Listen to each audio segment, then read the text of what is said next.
Good to have you all here.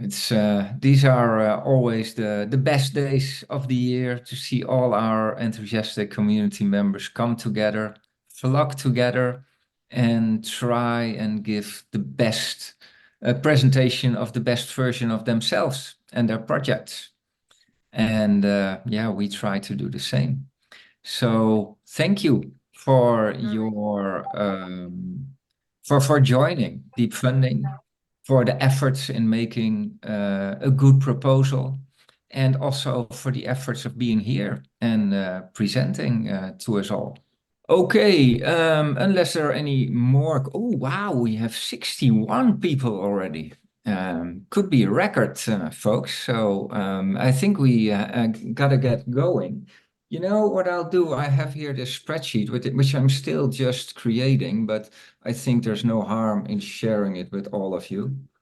So here's a link, guys, a spreadsheet that I just created from the image on Telegram. So if there's an error there, then please let me know and we'll correct it. And I was just filling in the pools as a bit of background information, but maybe for you it's helpful as well. You can click on the links of the proposals when you're listening to a proposal, then you have a little bit more context on what it's about. So I would say I can also share it in the breakout room. I will go to breakout room 1. Oh, Peter. Yeah, you sent the link to DM because I just asked you in DM for co-host for the main room when the breakout rooms are live. I didn't notice. Then it auto replies to in DM.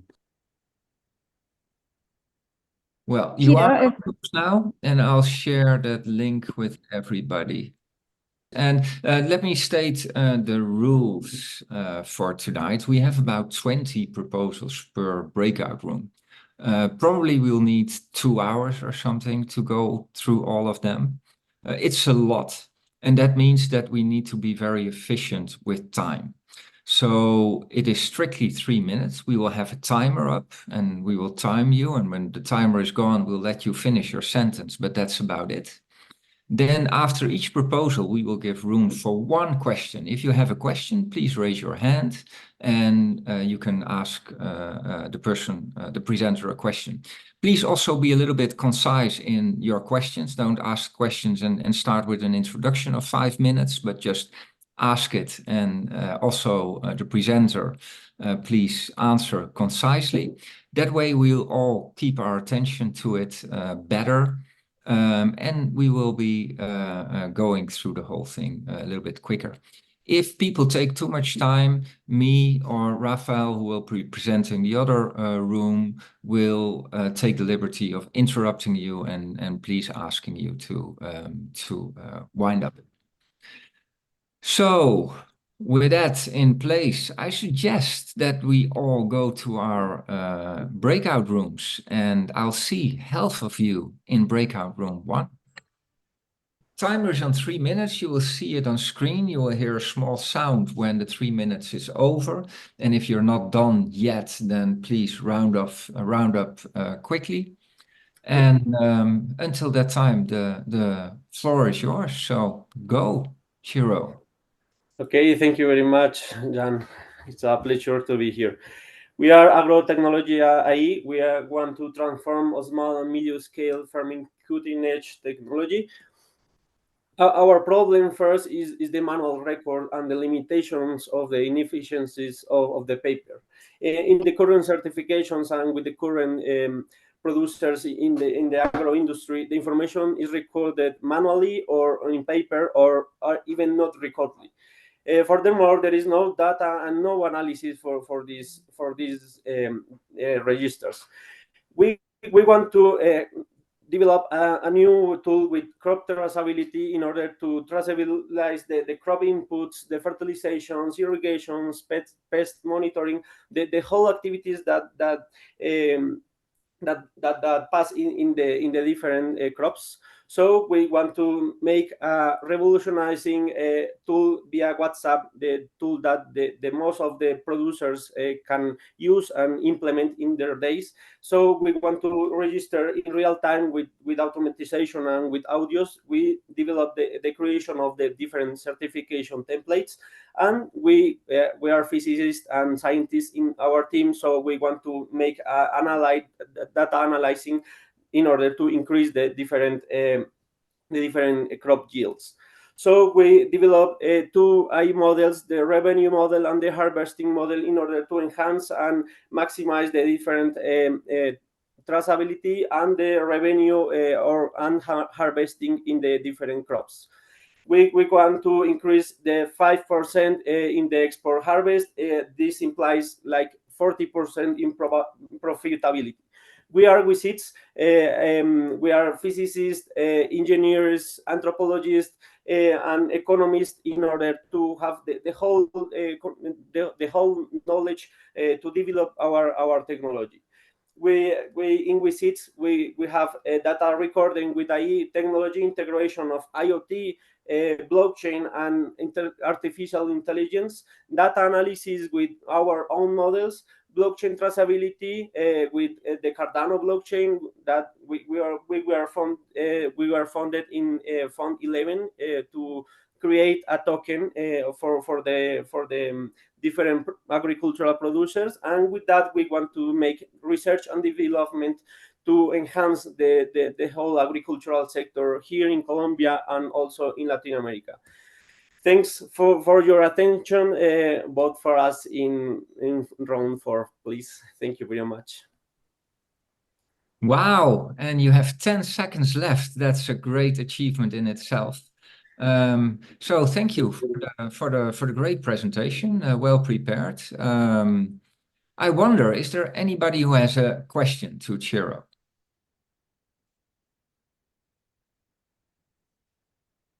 If not, then let me ask a question. So this is very ambitious. There's a lot of technology behind it, a lot of data engineering behind it.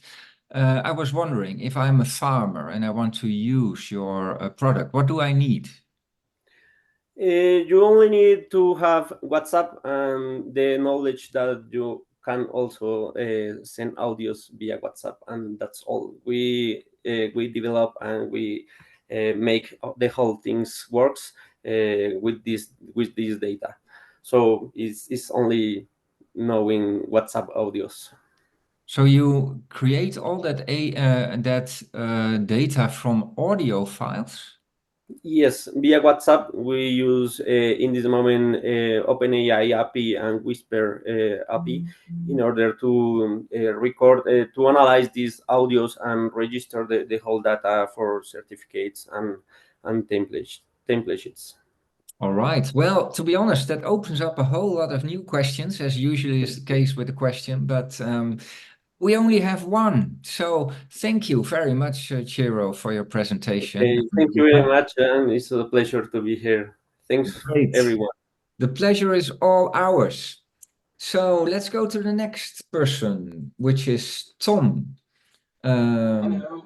Are you here, Tom? I am. Yes, I see you. I see you. Okay. Well, I will share a video. Okay. Yes, Tom, you Can said you see it? you will be presenting the recorded version, right? Yeah. Okay. So if you want, I just push play. Yeah, go. Then you can ask me some questions. Let's go.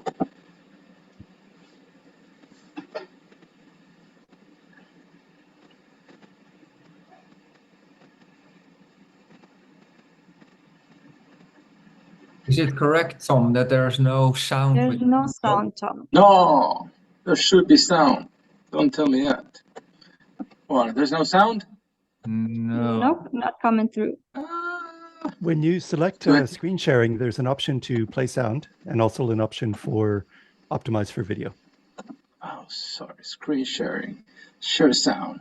Optimize for video. Thank you very much. Sure. Okay. I'm here to introduce you to Aprendo, You have some an there? organization dedicated to Yes, creating great. impactful social change through technology, focusing on empowering communities traditionally left behind. Aprendo believes that technology should empower everyone, not just the privileged few. We focus on decentralization, ensuring that power and access are distributed equitably. Our goal is to provide marginalized communities with development opportunities, creating bridges so that in the future, these individuals can improve their socioeconomic conditions and contribute to their communities. Our flagship program, Aprendo Crypto, brings in-person blockchain and AI education to underprivileged neighborhoods. To date, we've graduated 635 participants across 37 editions in 4 Latin America countries, with nearly half of them being women. In the second semester of 2024, we aim to expand to a total of 15 countries in Latin America, reaching over 720 new participants. We are applying to deep funding because we believe in the transformative power of AI and its potential to drive social and economic progress. Our vision aligns with SingularityNET's mission to democratize AI, ensuring it benefits all of humanity. Our proposal includes 3 key initiatives. First, workshops. We will incorporate SingularityNET modules into at least 20 Aprendo Crypto workshops from August to December 2024, impacting over 400 students in 10 countries. These workshops will offer foundational insights into AI and SingularityNET proposal. Second, quests.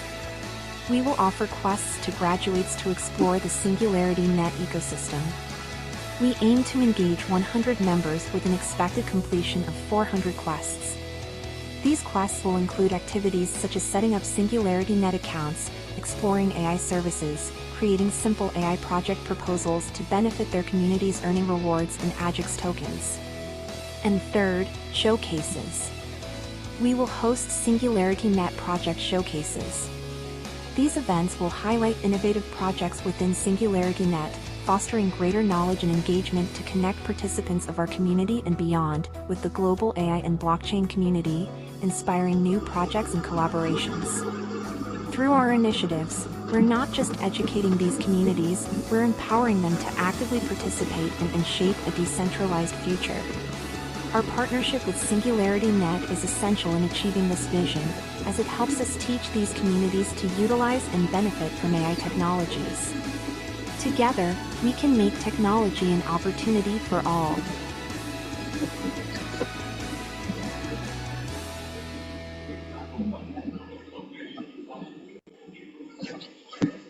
Understand.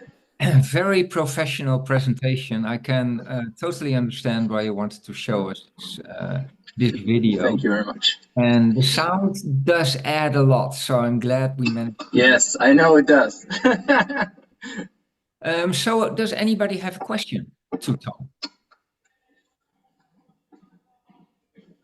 If nobody has, then I'm afraid I will have to be the one to ask a question again. I can't guarantee that I will have a question on every proposal, but Logan, please. Yeah, more just to get involved and to email me. I'll drop it in the chat. Great presentation. Okay, do you have a question to Tom? Okay, and I will ask it a question, Tom. Who exactly is your target audience? Are they young people? Are they senior people? Are they AI interested people? How should No, it's young people from underprivileged communities across Latin America. Okay, most of them are not technically oriented, let's say it in a way. We work with social organizations that already work in the neighborhoods, and we partner with them to make these workshops. Okay, and we go in person to the neighborhoods to give these workshops. And do you think it will work to connect a non-technical, non-educated person to SingularityNET, and won't this person be overwhelmed? Yes, because we believe that maybe they will not be like final users, maybe of the marketplace in themselves, but we believe that to give them knowledge of what the things are happening technologically around the world and more in the vanguard, let's say, as they are usually like the last ones to hear about what is happening, have to know and to be aware of the technologies that are happening. So to give them a try and to see and to interact with and see what is happening to them, we think it's very valuable for them to have like this type of information. And maybe they will use it, and maybe there will be some percentage that will be more technically inclined, and maybe they will want to go further. But if not, we do believe that just to have like the information and to know that this is happening, it's a really good thing to give them to these people. All right. Like information is I love the idea of helping underprivileged people, so that's a great initiative. And yeah, I hope you can do great things with that, and it will stick, and we will get some new young people in SingularityNET and deep funding. So thank you. Thank you very much. Presentation. Thank you, Tom. And Logan dropped his email for you in the chat, I believe. So please reach out to him. Ken Mayfield, are you ready? You are next. Yes, I'll try sharing the screen. Please let me know if you can hear this. I'm autistic. These stats are my living experience. Now we have a league and we want to change this for everyone else. Yeah, so please share your screen. Yeah, there it's coming. Yeah. Okay. All right, then. Hit the timer. Welcome to the LOET, the League of Extraordinary Talent. We're delighted to introduce our proposal to the deep funding community and share more details about the work that we're doing. The League of Extraordinary Talent, also known as the LOET, aims to support individuals, families and corporate partners in the technology, creative and artistic sectors. A significant proportion of neurodiverse individuals face systemic underemployment, despite being highly educated. These issues incur costs ranging from $500,000 to $3 million per person worldwide. The LOET thoughtfully addresses the employment needs of our neurodiverse community and their advocates. Our strategy involves creating an AI model tailored to neurodivergent skills and workplace needs, benefiting both employees and freelancers. Looking to the future, we'll begin long-term development of an AGI that is empathetic to neurodiverse minds. We have two strategies for building an anonymized and training dataset for our model. The first one, partnering with healthcare. The second one, designing and building mobile application for profiles with different accommodations and skill set. It should be private on device, anonymized, and then shared with our model with permission. Our machine learning strategy is divided into two phases, phase 1 and phase 2. In phase 1, we'll strategically collect data that is specific to neurodivergent individuals and develop a proof of concept recommendation model based off advanced machine learning algorithms such as neural networks and collaborative filtering. In phase 2, we will refine this model based off the feedback of neurodivergent individuals to ensure that it gives off the personalized job recommendations that adhere to their sensory needs and their strengths. Our job, career and support matching machine learning models caters to neurodiverse needs, generating comic-style avatars and resume-building tools designed to showcase the extraordinary. In my experience as a brand innovator, I've employed hundreds and seen the incredible potential of neurodivergent talent overlooked due to biases. The LOET's AI platform ensures everyone's unique abilities shine. Support the LOET and let's build an inclusive future together. Our revenue model will combine subscription and commission-based approaches. The technical build is expected to take around 6 to 8 months, with the official launch of the LOET planned for Q1 of 2025. Please scan the QR code or head over to our deep funding proposal for more information about the LOET. We are extremely happy with the LOET, both technically and commercially, and that's thanks to some truly inspirational professionals and advisors aligned with our vision. Thank you for your time. And of course, perfectly on time. I wouldn't expect differently, Ken. Great presentation, very professional, also wonderful to see. We have seen the project before, but on the other hand, it has evolved since then. So you've added things to it, you've created it, you made it more elaborate. So yeah, it's quite impressive. Does anybody have any questions?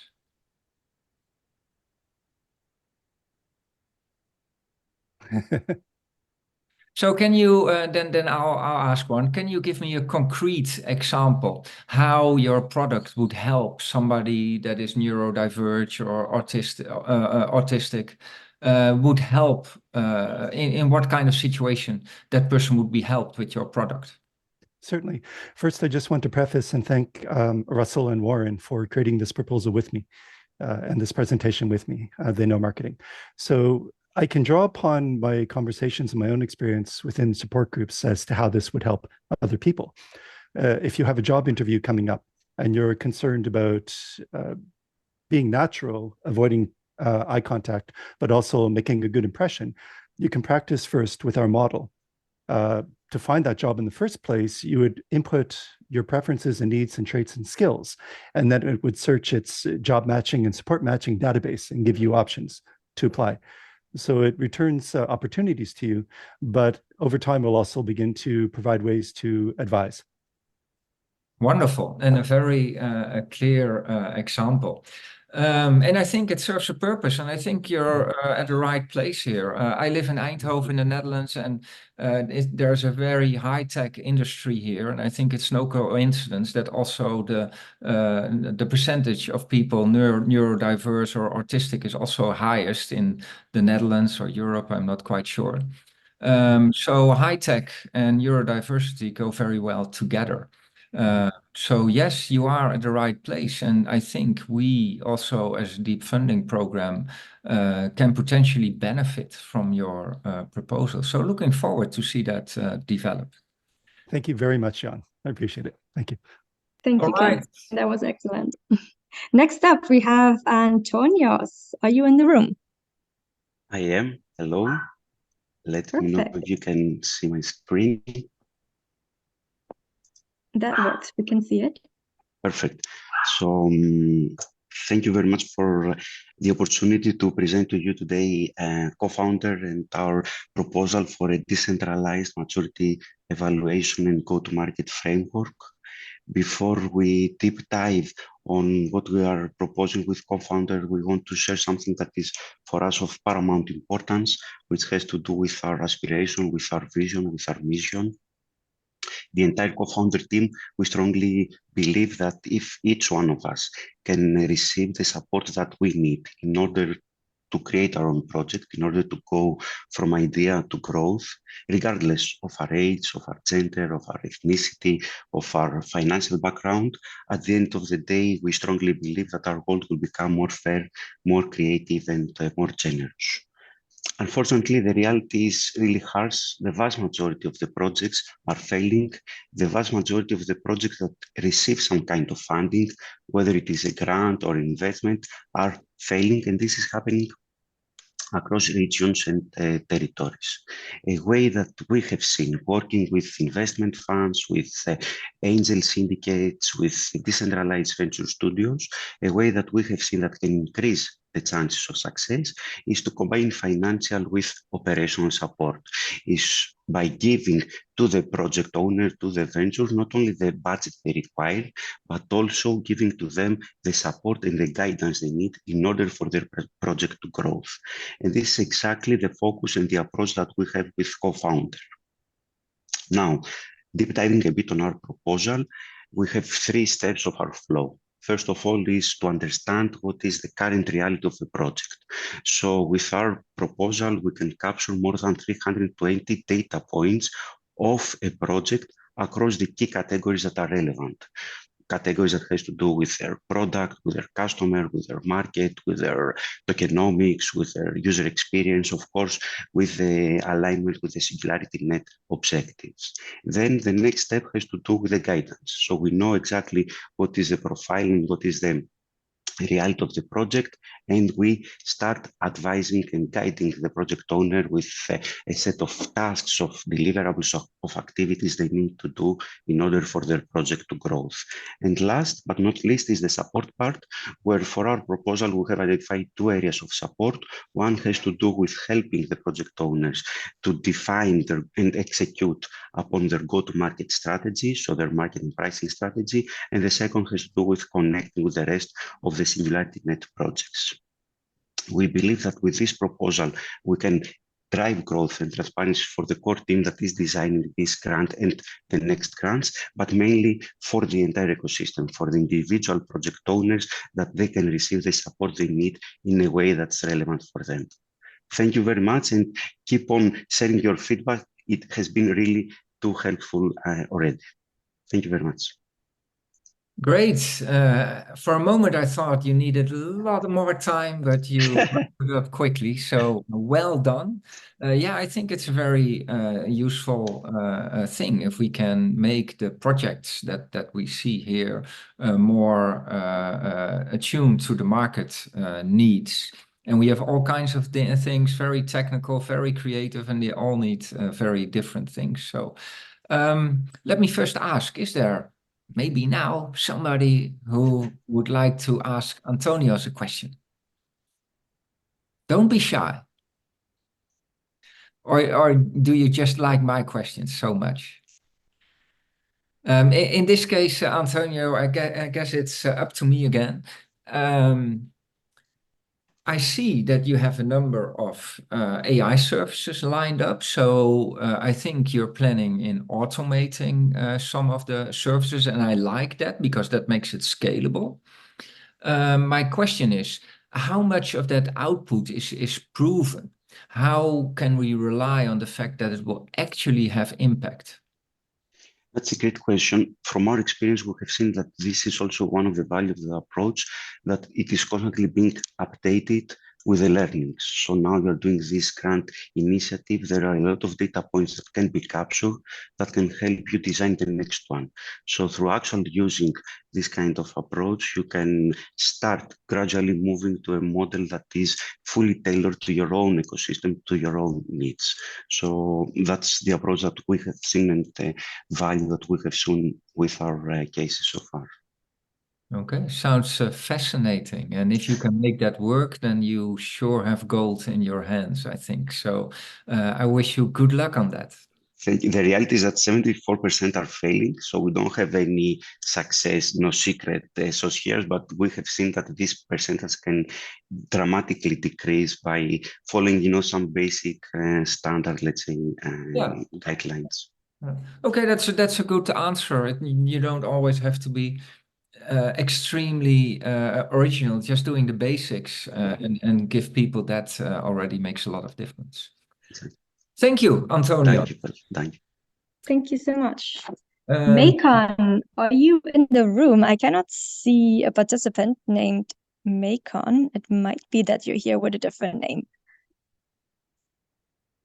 If you are, please let us know.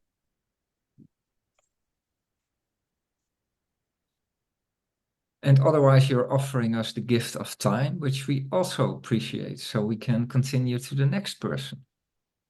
Which is Andrea. Andrea, are you here? Hi, hello. Hi. Okay, I will share first of all, I'm sorry for my English. Sorry, but I will be the best that I can do. Okay. Let us know when you're ready and we'll start the timer whenever you're ready. Okay. Can you see the can you see the screen? Yes, please go. Okay. Well, imagine cities with less traffic, cleaner air, economical and environmentally friendly transport alternative. EcoCar makes it happen. EcoCar is a project. EcoCar is a project from Mendoza that seeks to solve the problem of urban mobility, taking as its starting point the vehicles that people use to move from point A to point B within a city. It is also presented as a business model that can be scaled to other cities and countries, as it works on the basis of creating community and providing a simple-to-use service. Cities face traffic congestion, air pollution, and dependence on the private car. Traditional transport options are costly, inefficient, and environmentally damaging. Plus, other apps have a complicated user interface and do not serve the user experience with the available technology. Our solution: 1. Decentralized platform. 2. Blockchain technology guarantees the security, traceability, and transparency of transactions. Users will be able to pay with cryptocurrencies. 3. Artificial intelligence optimizes routes, reduces travel times, and personalizes the user experience. AI will be used to complement the platform's functionalities with other apps such as Calendar, so that users will receive notifications based on the appointments scheduled in their calendar. 4. AI Marketplace. Collaborate with the SingularityNET Marketplace by offering a service that community members can utilize, and enriching the platform with open source code and the use of AI. For this goal, we are working on the following objectives. 1. Develop the first version of the MVP. 2. Organize and execute the beta launch of the platform, including the selection and participation of limited testers. Acquire 20 users. 3. Develop and implement a comprehensive marketing plan to attract 5,000 initial users. 4. Establish collaborations and relationships with 3 companies. And 5. Scalability analysis to 3 other cities, initially in Argentina. Who we are: our team. Romina, our CEO, contributes to the project with her vision in technological linkage, creative solutions, planning, organization, and developer contacts. And Andrea, me, contributes her strategic vision and humanistic approach, and she conducts negotiations with potential strategic partners. So, join the urban mobility revolution. Vote for EcoCar. Help us bring the idea to life. Thank you.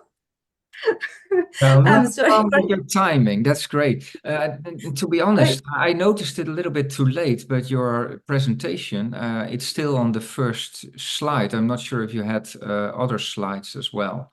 But Yeah. I only saw it and I didn't want to take you out of your rhythm. I thought leave it. And if you want, you can also change it into a pre-recorded video and send that afterwards with proper slides. But yeah, great. Okay, great. Now we have seen it. Yeah. Sorry, I'm so sorry. Okay, thank you. And any questions? I don't know. Yes, there is a question. Oh, Judith. Judith. Okay. Yes, Andrea, you mentioned that you're planning to partner up with 3 companies, if I understood correctly. Which companies are you looking to partner up with? Okay. Yeah. I understand the question. We were talking with one, ¿cómo se diría? Seguro. Insurance. With one insurance. Gracias, Pedro. With one insurance company here in Mendoza that calls Federación Patronal. And also we are talking with company that's consultants, una consultora, Fede. Consultancy agency. Yeah. Okay, thank you. And, ¿te lo puedo decir en español o vos lo traducís al inglés? Sí, obvio. Gracias. Bueno, y la otra empresa es una, o sea, vamos a empezar a hablar con una empresa que hace todo lo que es con biotoken. Biotoken. Lo que hablamos la otra vez de carbon footprint. So it's one insurance company, one carbon footprint to be working with the EcoCar company to be measuring how much carbon footprint is being generated and stuff. And the other is a consultancy agency. And hi, everyone. I'm Fede. I'm just helping EcoCar with the crypto and blockchain side of things. And helping here a bit with the English. That's it. Thank you. And the consultancy would be a business consultant, or what type of consultancy? I'm part of an incubator, so I'm just helping them with like blockchain questions that they had because they were super interested in adding blockchain to this project. So I've been in crypto for quite a few years now. I'm just helping fellow Argentinians building a cool project. That's it. Yeah. Thank you. Very nice meeting you as well. Thank you for your presentation, Andrea. Thank you all. And next up, we have Sadie and Gregory Stock. Are you in the room? Hi. It will just be me today. Okay, great. Let us know when you're ready. Okay, And I'm we'll start the ready. Is timer. there any way to pin my my box, because I'm not going to be sharing my screen? Sorry, pin a box? Yeah, that everybody can do that on their own. Oh, I can do it? Okay. I did not know that. Okay. Does this work? Well, it will show differently for any person who's looking, depending on their personal configuration. Okay, well, I guess I'll just get started then. My name is Sadie Stock, and I'm currently a student. I'm a junior at the University of Southern California. I'm 20 years old, and I just submitted a proposal. I'm majoring in computational neuroscience, and I just submitted a proposal along with 7 other top USC students to create a world-class fellowship program under the SingularityNET name that brings in top students from universities all around the world, starting at USC and expanding from there, and funneling them into internship positions at various SingularityNET companies. And this will do 3 things. One, it'll be great for students because especially now, AGI is a very hot space and people really want to get involved. So students are really looking to get engaged in these spaces. And I think it will be really easy to find top talent. 2, this is inexpensive internships. If you hire these same students out of these top colleges after they graduate, it'll be about 10 times more expensive to have them on the team. And 3, the publicity generated for the rival the Thiel Fellowship Program if it's done properly, and this would boost the value of AGIX. And so the only reason that we're able to do this for 50K instead of 200K is because we already have the technology, the process, and the team in place. And this is a top USC team. I've been working with them for about 1.5 years. We've been working to adapt this app called Fathom, which is the technology. I'm not going to go into too much detail. It's all outlined in the proposal. So please take a look if this is interesting to you. But we have the app in place. We've been piloting at USC to create mentorship, internship relationships. We already have commitments to partner with Hanson Robotics, which is a major SingularityNET partner.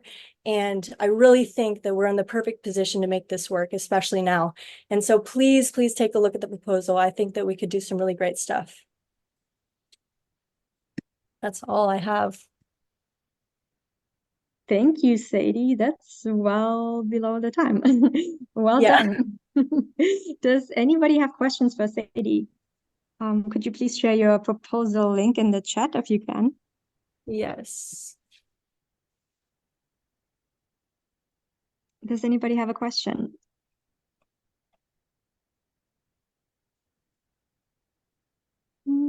I see no questions. I can maybe think of one. I think it's a great project, and having collaborations with universities and fellowships is a wonderful thing to have. Do you have any specific KPIs when you think you will be successful? Well, we've been working on, this is in unison with the launch of an app called Fathom. It's a Socratic Sciences. My dad was actually going to come on and present with me, but it was a 3-minute presentation, so I figured it would be easier if I just did it. But we're working on a hard launch, and we have connections at a bunch of universities all around the US, and the application process will be asynchronous, so it will be able to be done in a bunch of different time zones. And yeah, all this is written in detail in the proposal as well. I think you had this system with asking simple questions to people and based on the answers, making good matches with people. So really, yeah, it's about creating non-transactional mentorship relationships that really create long-term engagement within the company. So it's about creating real long-lasting relationships so that people will really want to stay with and keep working and maybe work towards leadership positions later on. Great. Yeah, now I remember we had a conversation about that. Me and your father, I think you might also have been there.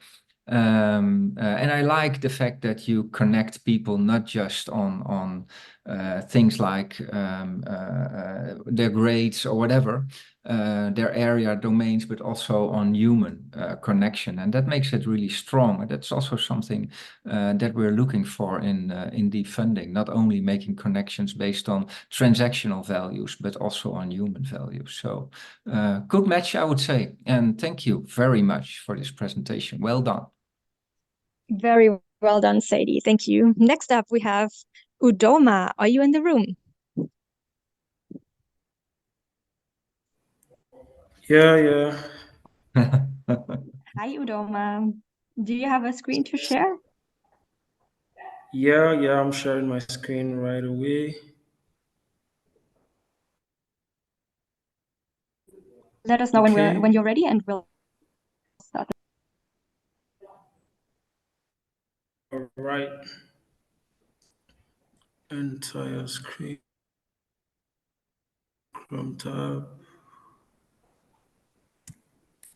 Oh, what's going on? I may have to go ahead. Just okay. I don't know if my screen is being seen. Yes, we see your screen. Am I? Oh, okay. All right, so I can go ahead, right? Yes, please go. Okay.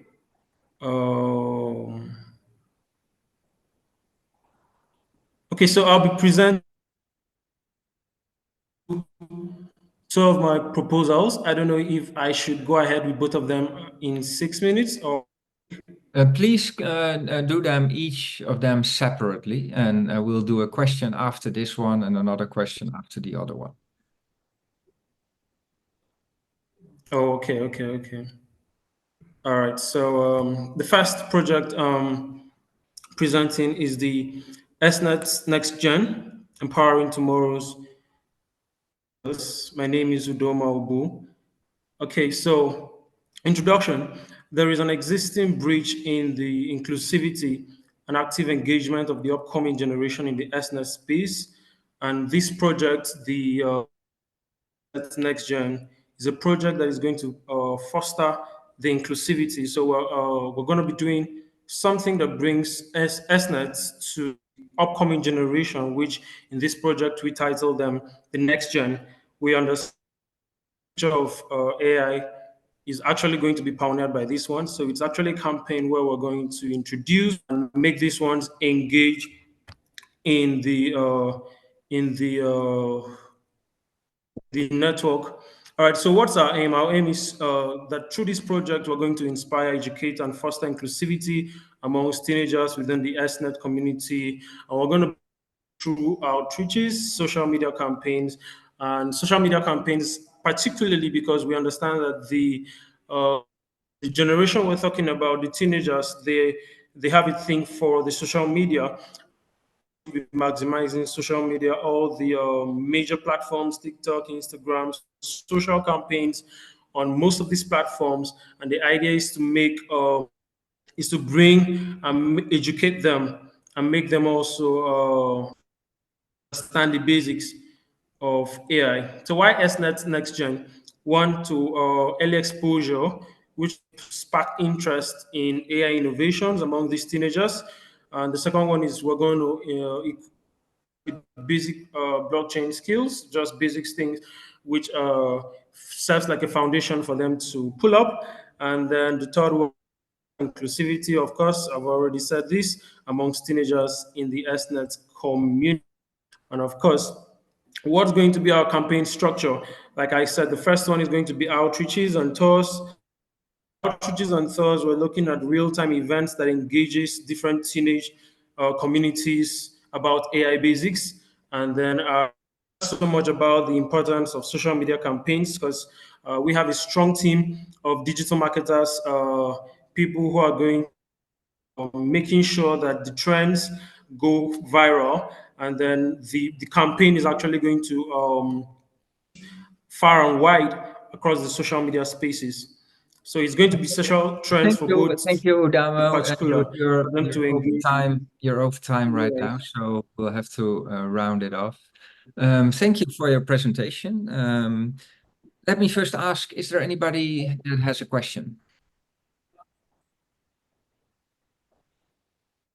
Yes, Ken.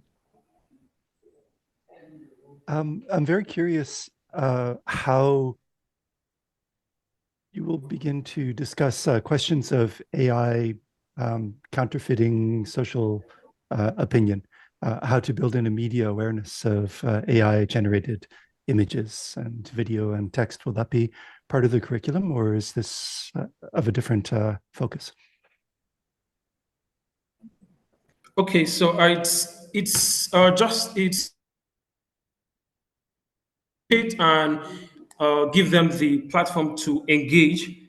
So it's just the basics of AI. We're not doing deep fundamentals here. It's just basics, and then to also know that, just like the one of the goals said, so it gives them early exposure about what we're doing now. Yeah. Thank you. Wonderful. Thank you. Training and education is indeed very important. I can think of a few questions as well, but we won't do that. It's only one tonight. So let us continue to your next project, Udoma, which is called A Trip Through SNET. That sounds fascinating. Oh, yeah. Okay. I don't know if my screen is visible right now. No, we only see you. Is my screen? I don't see a shared screen. Oh, okay. Let me do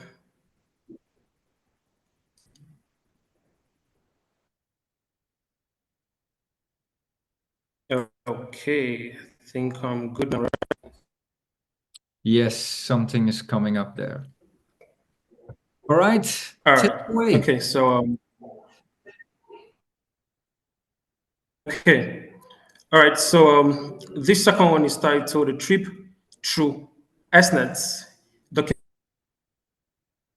SNET project. So, basically, the name gives it up.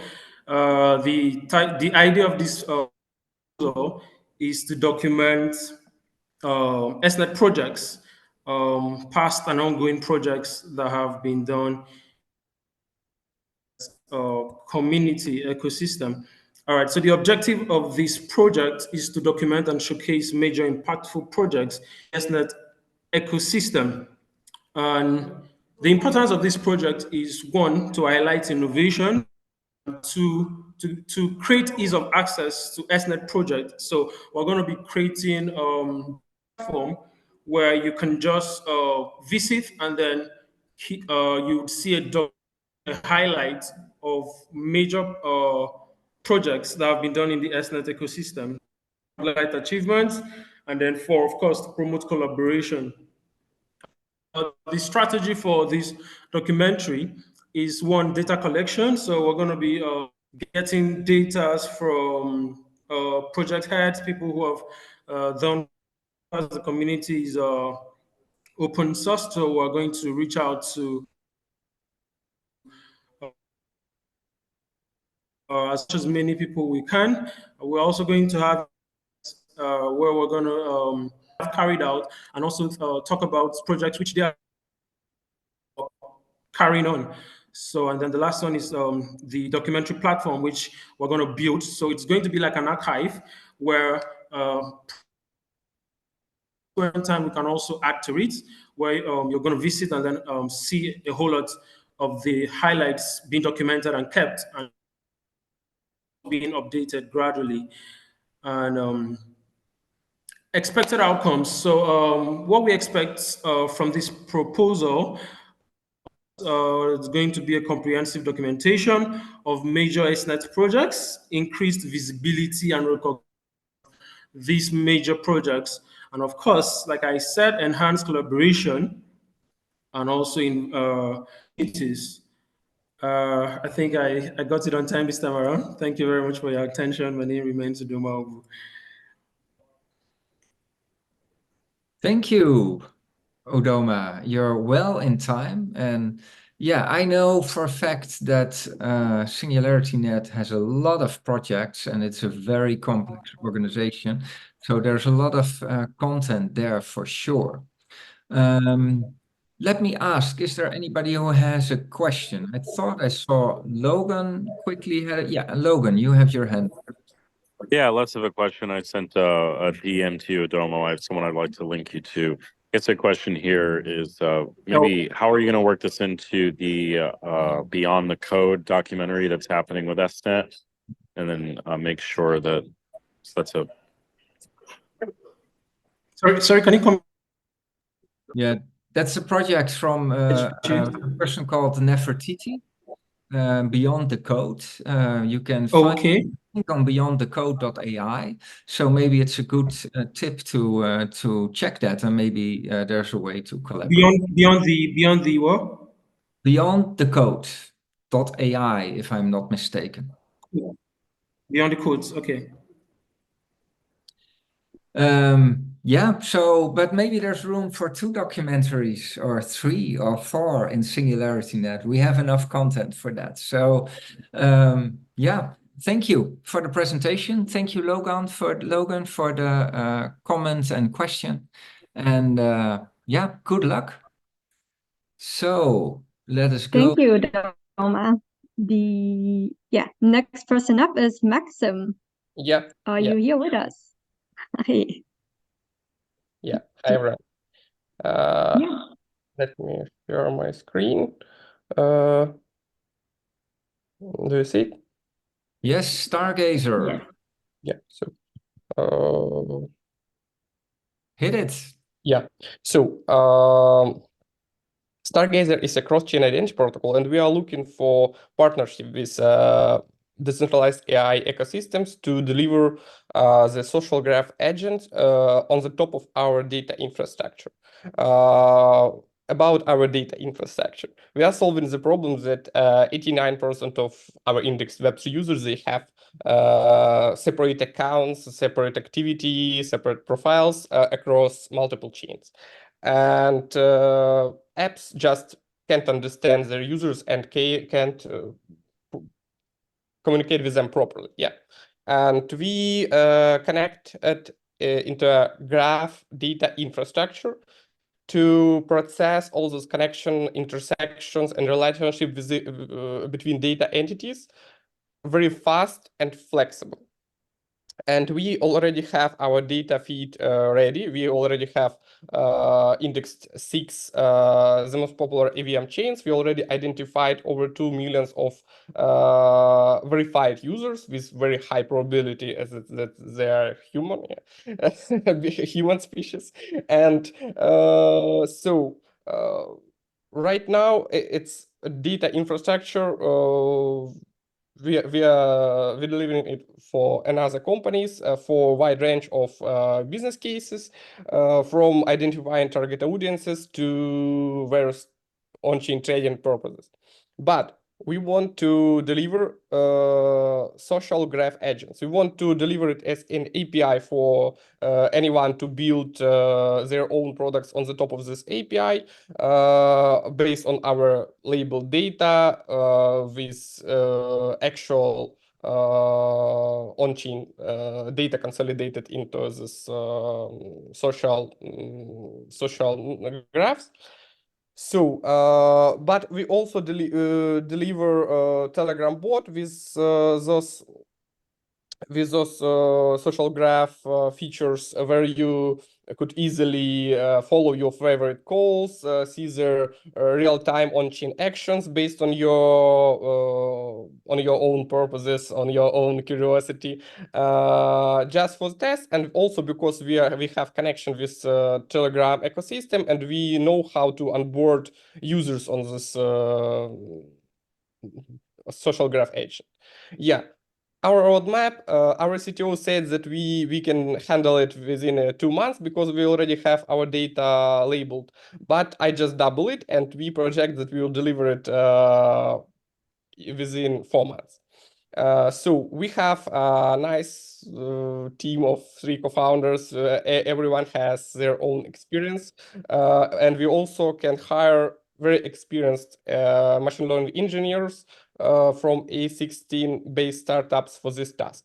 So thank you, and let's collaborate. I appreciate your questions. Thank you. Very interesting concept. I can imagine both me and Logan having some questions about that. Anybody else in the room that has a question here? So let me ask you a simple question. You mentioned that a number of wallets are supported. Which wallets and which blockchains are supported in your solution? Not only wallets, I mentioned verified users. So it's like bunch of credentials. Yeah, it's right now we're supporting Ethereum, Polygon, Optimism, Arbitrum, Base, and BNB chain.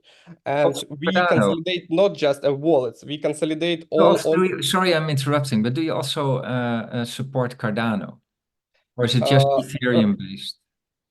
Right now, we are prioritizing Ethereum-based blockchains, but we also partner with infrastructure providers, with Cardano nodes providing, and we can implement our methods, our indexing methods on Cardano blockchain as well. But we are cross-chain identity protocol, so we find connections between users. So the same user could be active on Cardano, on EVM chain, and we find this connection and store it in our data graph infrastructure. Because as I mentioned, 89% of verified users, they have accounts on the multiple chains. All right. Fascinating topic. I think we could spend another half hour talking about this. I would like to invite you. We have a product, working on a product called Sentience Wallet, which is a wallet for our whole ecosystem, including assets and things. We have another product called Vault, Wallet Linking Tool. You can find that on mywallets.singularity.net, the singularity.io, that we use to vote in our voting portal. So there might be some interesting connections there, but I think we'll have to save that conversation for another time. So I'd like to thank you for your presentation. Thank you. Just yes, thank you, Maxim. Message me in LinkedIn and let's continue our negotiation. So, I will. Yeah, great. Thank you. All right. Next up, we have Iyasu. Are you with us? Yeah. Hi, everyone. Hi, I hope you can hear Iyasu. me. Yes, we can hear you. And if you have a screen to share, No, please go ahead. Okay, I don't have any screen. Okay. So my name is Iyasu, and I'm excited to present our project on long-term memory for agents using knowledge graphs. This project aims to address a critical limitation in the current AI agent systems. So, Jan, could you start the timer, please? Oh, sorry. I was busy with other things. Sorry. Should I continue now? Okay. So as an introduction, our project focused on enhancing large language models agents by integrating long-term memories through knowledge graphs. By overcoming the current limitation in memory retention, we aim to significantly improve the performance and utility of the AI agent systems. So as you know, in the field of artificial intelligence is witnessing a surge in multimodal AI models like the Google's Project Istra and OpenAI GPT-4o. Those models are transformed how the AI interact with the world by leveraging the power of multiple data sources, including text, video, image, and audio. This opens exciting possibility for building AI agents with wide range of application. However, one of the major challenges facing AI today is the limitation of memory capacity of current systems. This makes it challenging for their ability to retain information from the past interaction, lead to inconsistency and lack of context in their responses. Essentially, AI agent systems struggle to remember past encounters, resulting in less optimal user experience.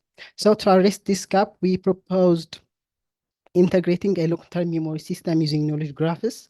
Knowledge graphs allow structured, persistent data storage and enable agents to retrieve and update information efficiently.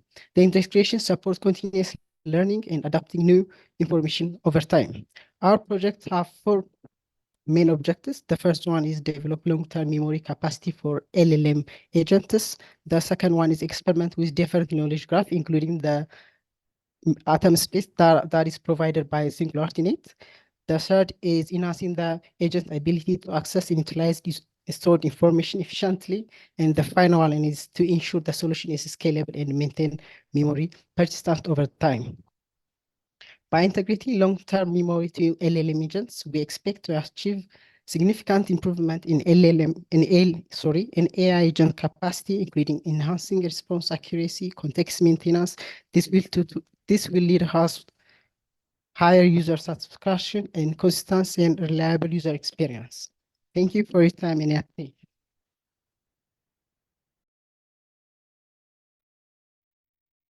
Thank you, Yasu. Does anybody have questions?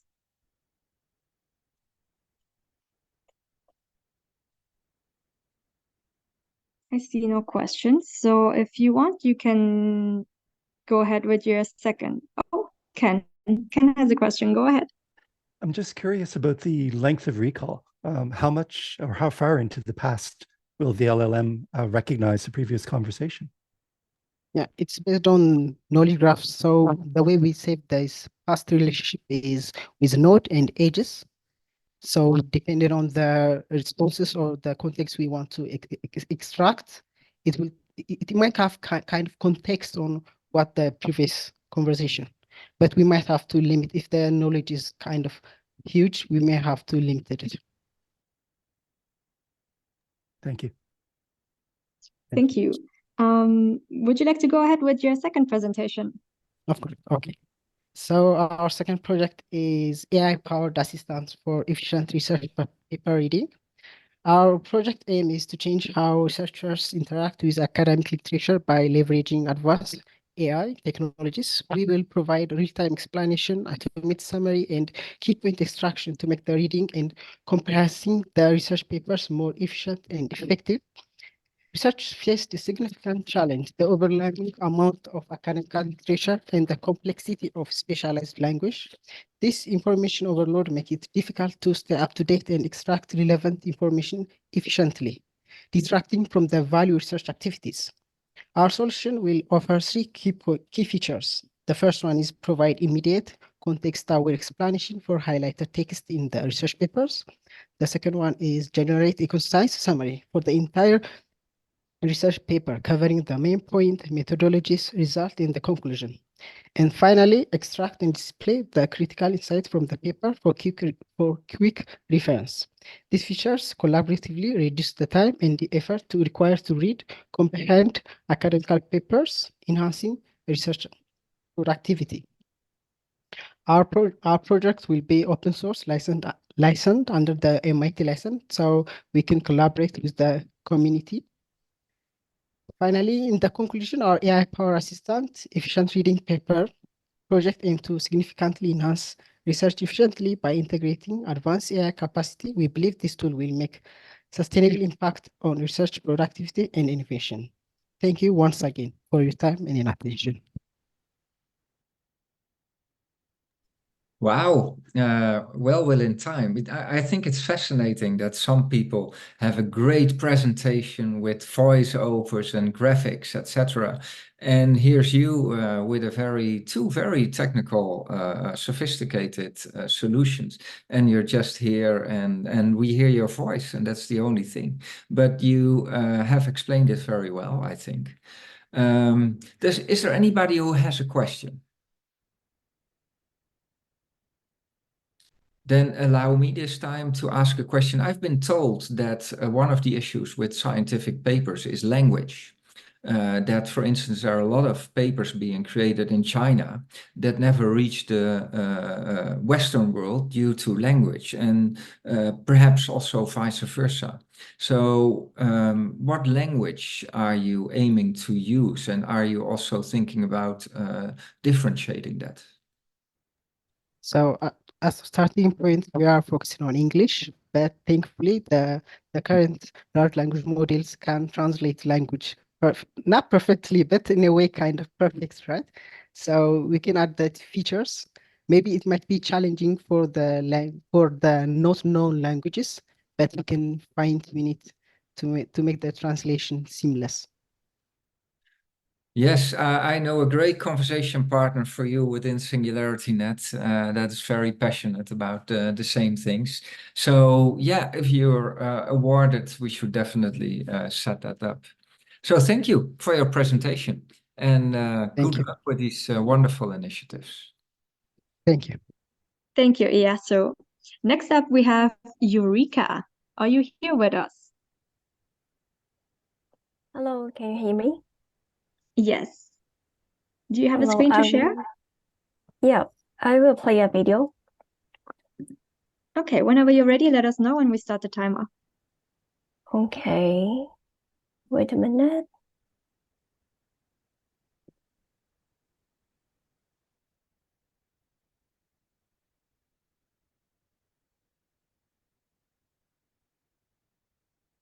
Let's see my screen now.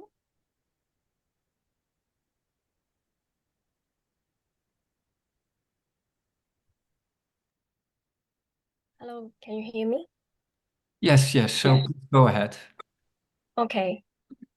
I see it's 2.4. Hello, everyone. I'm Eureka. It's okay? Yeah, it's okay. I won't put a timer up. I see the time here, so please go ahead.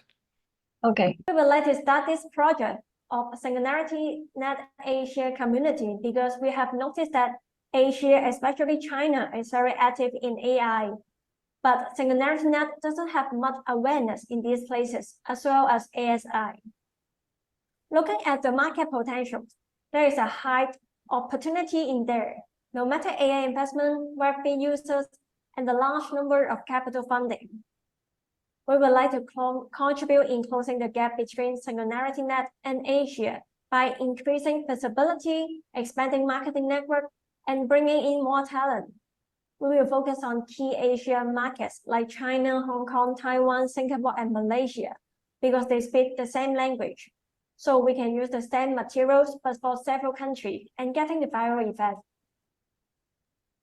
We will use a comprehensive marketing journey as our strategy, starting from building the foundation, increasing exposure, and driving engagement.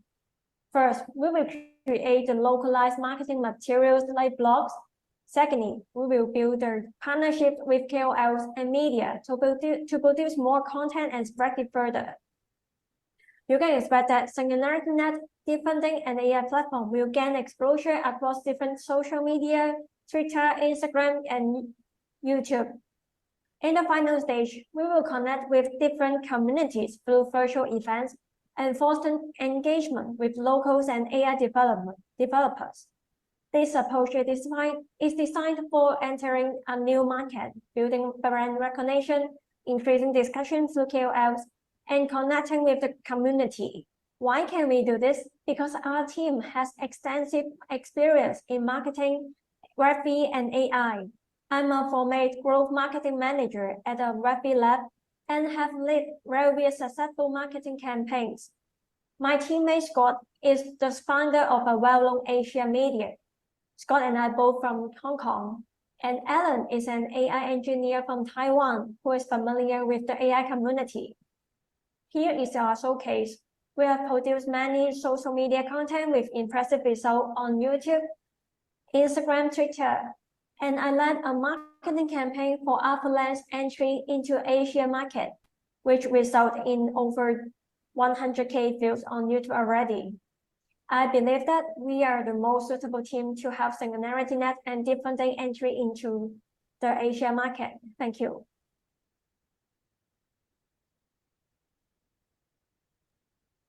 Thank you. Thank you, Eureka. It's definitely very important to expand in Asia. We plan to do that. We need to do more. So all help is very welcome.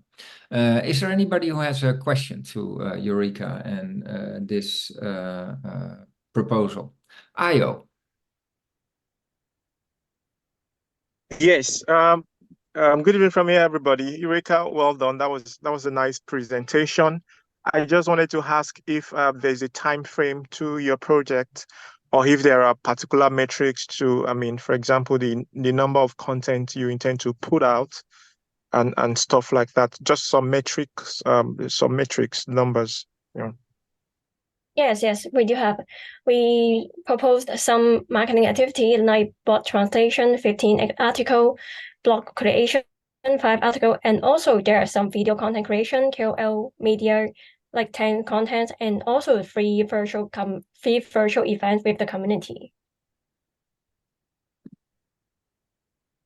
Okay, all right, thank you. But maybe I can add to that. When would you think of yourself as successful? Is that when you have created 5 blogs, or is that when a certain amount of people have read it, or is that if these people have created an account on Deep Funding, for instance? I will kind of success KPI as different areas. The first one is the exposure in different social media. At least I hope Deep Funding or Singularity can have their exposure into different community like YouTube, Instagram, or Twitter. This is one of the KPI.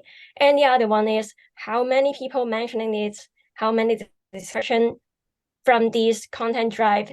And the third one is how can our community or our content can drive the developer, or how many people really engage with that Deep Funding. This is what we are looking for. Yeah. All right. Yeah, I'm looking for that as well. So you're very welcome here, and thank you for this presentation. I think you have a second one coming up, right? Yep. And so I will share the video as well. All right.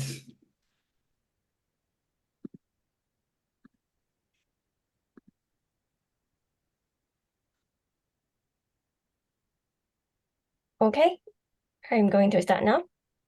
Please go ahead. Hello, I'm Eureka, founder of Shines. We hope this rapid influencer AI matching platform can contribute in several areas, including expanding the ecosystem. And there are 3 core problems that we are focusing on. Firstly, the inefficient manual matching process is time-consuming when dealing with KOLs. Secondly, there is a lack of credibility and transparency because it is difficult to verify past performance and reliability. Thirdly, there is a payment challenge like handling multiple transactions. Our solution focuses on 3 areas: an open talent marketplace, which means KOL can also apply directly to the job opportunities. Then, we will automate procedure for contacting, sending, reminding, analysis result, and delivery payments. Lastly, our AI matching will be based on preferences, social profiling scoring, and reputation score to match both sides. Here's our demo. You can see that all PR marketing campaigns are visible and easily accessible. Also, KOLs, media, and communities will show score of their activeness and engagement in their profiles. It will be a convenient, time-efficient, and quality-assured solution. How can we stand out in the market? An open talent marketplace for web-based influencers, AI matching, having payment solution, and PR automation are also our unique features. Lastly, we are not just scoring KOLs. We will also include media, website, and community groups because they play an important PR role in rapid marketing. As for market potential, we are in a high-growth market, both in terms of rapid user base and rapid marketing size. Our business model will have 3 revenue streams: job ad, posting fee, AI matching fee, and marketing service fee. Our team has rich experience in project management, rapid marketing, and AI. As the founder of Shines, I have 7 years of marketing expertise, particularly in rapid strategy. Alan, our machine learning and AI engineer, was a winner at the EVE Taipei Hackathon and has successfully managed a Web2 KOL AI prediction project. Scott is a founder of Asia Rapid Media, leveraged his extensive PR network into this project. With our combined experience and expertise, I'm confident in our team's ability to lead this project to success. Thank you. Thank you, Eureka. Does anybody have questions?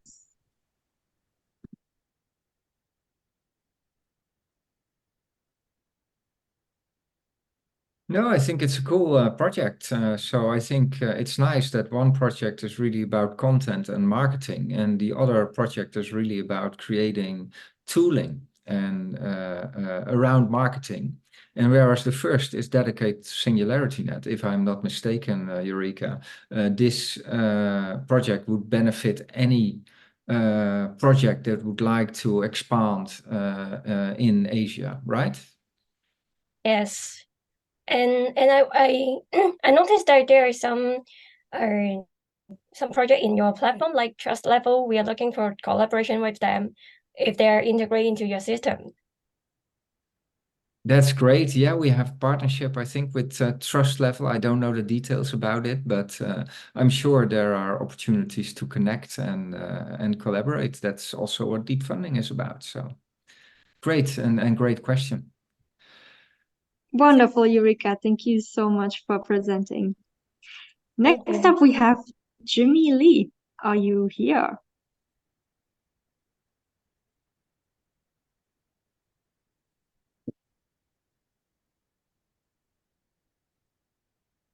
Jimmy Lee, I can see you in the room. Are you able to unmute yourself? We can Are you see able to you. speak? Don't be shy. I'm gonna ask you. I'm gonna click the ask to unmute button.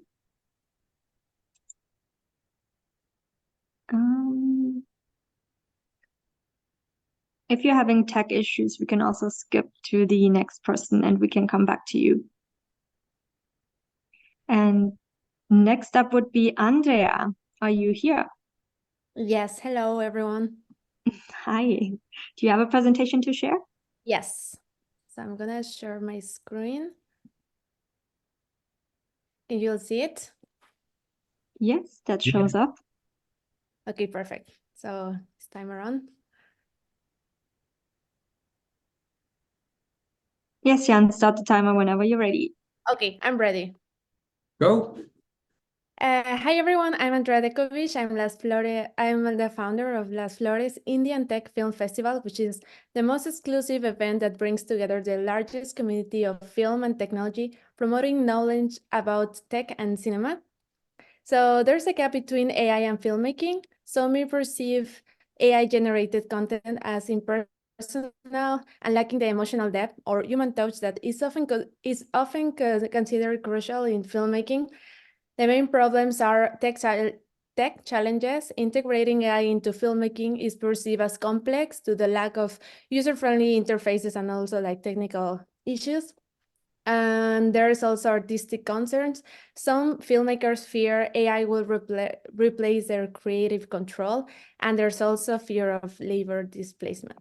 So our way of solving this is demonstrating the power of AI in film projects so filmmakers can change their perception about AI's potential.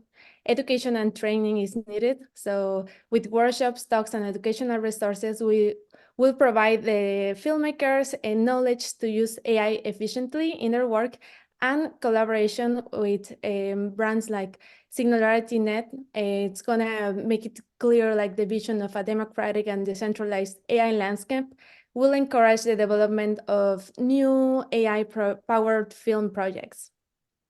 So our idea of implementing SingularityNET in Las Flores is a workshop of how to use AI in film, a talk about AI in cinema, and social media educational content about SingularityNET tools. Las Flores is a huge community about tech and cinema. Our festival is going to be in November in Quebec and in Mexico. We already have more than 13 in-person confirmed talks. We're going to have AR and VR activations, online workshops, and confirmed talks. And also we're going to have film projections, of course. As I said, it's going to be in Quebec and in Mexico City. And our coverage is over 15,000 guests, universities. There's currently more than 15 countries participating, and we also have tech communities supporting us. This is based on our partnerships, social media analytics, media coverage and ticket sales. Our content will be viralized due to the contact we possess, and our target audience are cinema students, filmmakers, audiovisual producers, high-tech companies, and tourists. And thank you very much. Please follow us, and if you have any questions, you can reach out any moment. Very impressive. Thank you. Does anybody have a question I see for two. Andrea? Yes. Io, then, please. I saw also Ken. I'm not sure. Yeah. Okay. Thank you very much. That was a wonderful presentation. And I was just going to ask that usually in my experience, every time a person is introducing something new or some modification or initiative, the people who are most likely forced to adopt are usually the ones who have not really benefited from the existing protocols. The point is, do you have specific plans for filmmakers who are not yet as big or popular or as successful, but really, really hungry to make a change? Did you identify that demography as probably one of your early adopters and things like that? I hope you understand my question. I think it was very clear.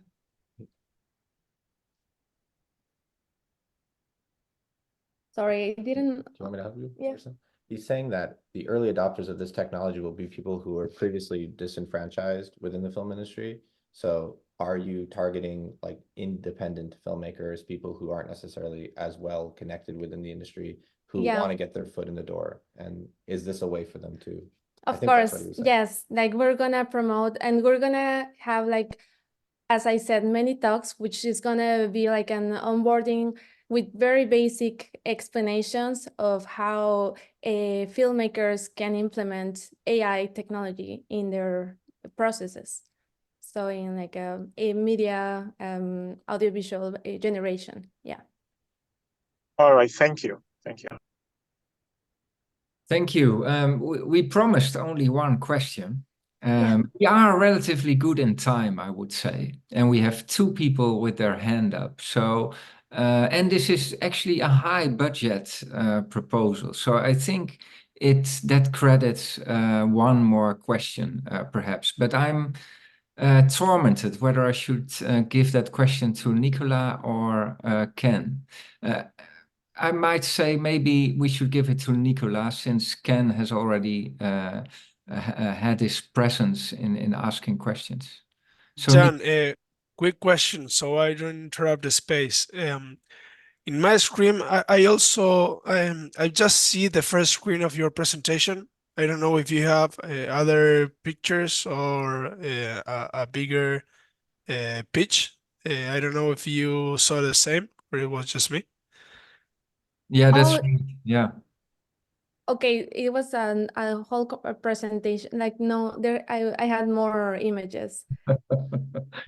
Okay, thanks for clarifying that. If you want and you want to record something that we can add to the platform with the full presentation, then you can send it to marketing@deepfunding.ai, and we will replace this one for the other one if you want. But you can also stick to this one. That'd be amazing. Thank you very much. Yes. That was a really pragmatic question. Thank you. All right, then. Thank you, Andrea. I believe you have a second presentation. Yes. So the second presentation, my partner is going to present it. It's up. Sorry, I'm just going to stop. Oh, okay.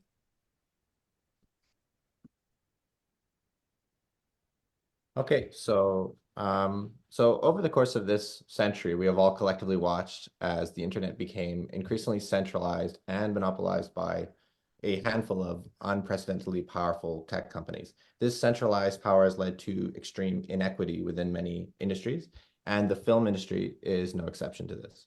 So the Hollywood writers' strike is a famous evidence of a larger issue involving the lack of transparency with regards to how major streaming platforms operate and allocate profits, as well as the failure within the current legal model for securing royalties, fair pay for creators. Also, the current solution for a lot of independent creators would be something like Patreon or any kind of like crowdsourcing platform, which would be like a third-party platform where they're sort of asked to almost beg essentially for support from viewers. And obviously there's something wrong with the business model that requires this kind of, goodwill. So the emergence of Web3 and AI technology affords new opportunities to all forms of creators, particularly within the growing field of independent film. It also contains the solution, we think, to the current wreck the entire media industry has found itself in. So the two key terms would be transparency and decentralization. Treasure, our project, seeks to implement Web3 and AI technologies to create a streaming platform that offers independent Yeah, we still see only your first slide. Are you aware of that? And it's not in presenter mode. Okay, is it this one? Like, can you see treasure? Yes, yes, we can see that. Oh, weird. Maybe that works. Yeah, okay. Okay, so anyways, Treasure seeks to implement Web3 AI technology to create a streaming platform that offers independent filmmakers the opportunity to profit directly from their work. So unlike the current top streaming platforms, Treasure will be completely transparent using blockchain technology, secure payments between the user and the creators. Also, Treasure will cut out the middleman, so leaving the vast share of the profits in the hands of the actual creator and not the platform their content is being viewed through. So SingularityNET software in Treasure can be used in a variety of ways. So we think emotion recognition, detect action in video, image segmentation, just to start. In terms of the competition, there's Mogul Productions, Decentralized Pictures. They focus on funding projects, but it's not a streaming site. There's Maiko and the Squad, which is, but it's limited content. Maiko is only for Pakistan. It's not indie film. So essentially there's not a lot of competition currently for this idea. And they all suffer from the issue of revenue models based on advertisements rather than subscription model. They don't have good UX, etc. So we already have like a prototype. We're currently working on strengthening, dividing it into different use cases. We're creating a database for independent filmmakers from Latin America, Canada, United States to conduct proper research and have a strong foundation before moving on to coding. Yeah. Thank you. Excellent, thank you. Go ahead, Judith. No. Did you have a question or anybody else? Well, a very good presentation and within time, despite the interruption in between. Sorry for that. But at least you guided us through the rest of the slides, and I think that was very worthwhile. I noticed now that I mixed up the two proposals. This was the more significant one of the two, so apologies for that one. But yeah, fascinating. So film industry is great, and you seem to be very professional about it. And what I also like is the fact that you're more focusing on using services that are already on the platform, which is something that we also really need. So I don't have a question at this moment. Maybe somebody else is inspired by this, then this is your chance. And otherwise, thank you very much for being here for the wonderful presentation. Our pleasure. Thank you very much. Thank you. Thank you both. Up next, we have Pavel. Are you here with us? Yes, I'm here. Can you hear me? Yes, we can hear you. Nice Do you to have a meet you. presentation to share? Yes. Okay, let us know when you're ready to present, and Do you see that? Not yet. Not yet. Not yet.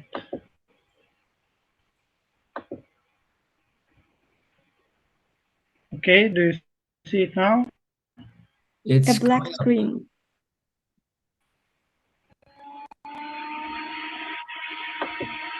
There we go. Okay. So, hello everybody. My name is Pavel Malishkin. I'm from Combinatorial AI project, and I'm going to represent a project on a training platform that can be used to train machine understanding. So the project is to make a training platform for machine understanding available to everybody, where everyone can train its own understanding machine. And this machine understanding is an emerging technology, so I have to say a couple of words about it first. And machine understanding certainly must be trained first, must be trained before we use it. And we cannot just give a chunk of data to some machine and wait when this machine understanding will emerge. And what is machine understanding? The main question. This means that the machine can not only solve a problem, but also explain how it solves a problem and what methods it uses for it and why it uses these methods. And it communicates with humans on these kinds of topics. And to train this ability in machines, it must have some specific mechanisms. It must not only search for solutions, but it also has to know what she is doing right in the moment when she performs some operations. And this knowing is not enough because the machine also needs some names, how it can call these operations and how it can explain what she is doing, what the machine is doing at the moment. So machines need models, how to explain what they are doing. And these models can be trained only by stage procedure, because we can introduce new models and new methods, and the machine applies this method, and she gets a name for this method, and she can then refer to this name when it explains what it's doing. Okay, so these models can be trained only stage by stage, and this is the main thing. And this is a very different from what we have at this moment in the market, and this is what we are going to offer, and this is what we are going to develop. And, Thank you. Time is up. Time is up? Okay. Yes, it is, unfortunately. Yeah, okay. Thank you for your presentation. Go ahead, Jan. Yeah, we're not doing you justice with just 3 minutes to explain this fascinating. Okay, that's enough for me. This is our team, so you can just see our faces and ask your questions. Yeah, wonderful. Is there anybody in the room that has a question? Then let me ask one almost metaphysical question here. If you are talking about machine learning understanding, are we then in effect talking about AGI?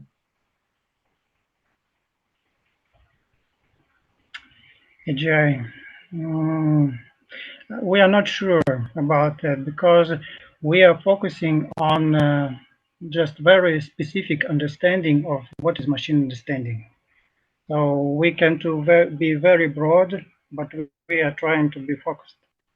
And we see applications and we see methods, how this can be done, and we have industrial partners. So we can be focused right at the moment, and we are not going to think broadly. A very good answer, and that gives a little bit better understanding of what you're aiming to achieve. So yeah, great project. You're at the right place. That's all I can say. So great having you here. Thank you for your presentation. Thank you very much. Thank you, Pavel. And next up and last and certainly not least, we have Rudy and Yusuf. Are you here? Yes, we are. Can you give us access Hi. to share, please? Can you give me access to share? I think you can just share. It should work like that. I know. Okay, here we go. Yeah, we can see the screen. What, are you ready? Then we Yeah. will hit the timer. Last but Okay, not Anne. least, let's spice things up. Yeah, let's go. Here we go. So welcome to Secure Persona. I'm a victim of fraud myself. Every day I'm getting impersonalized on the social media aspect. Was it my voice, my entity, my articles, you name it, and then we are being personalized or having a deep fake. So digital identity is a big crisis where unauthorized data is used across all, and then we need a solution. So that's why we're writing this proposal.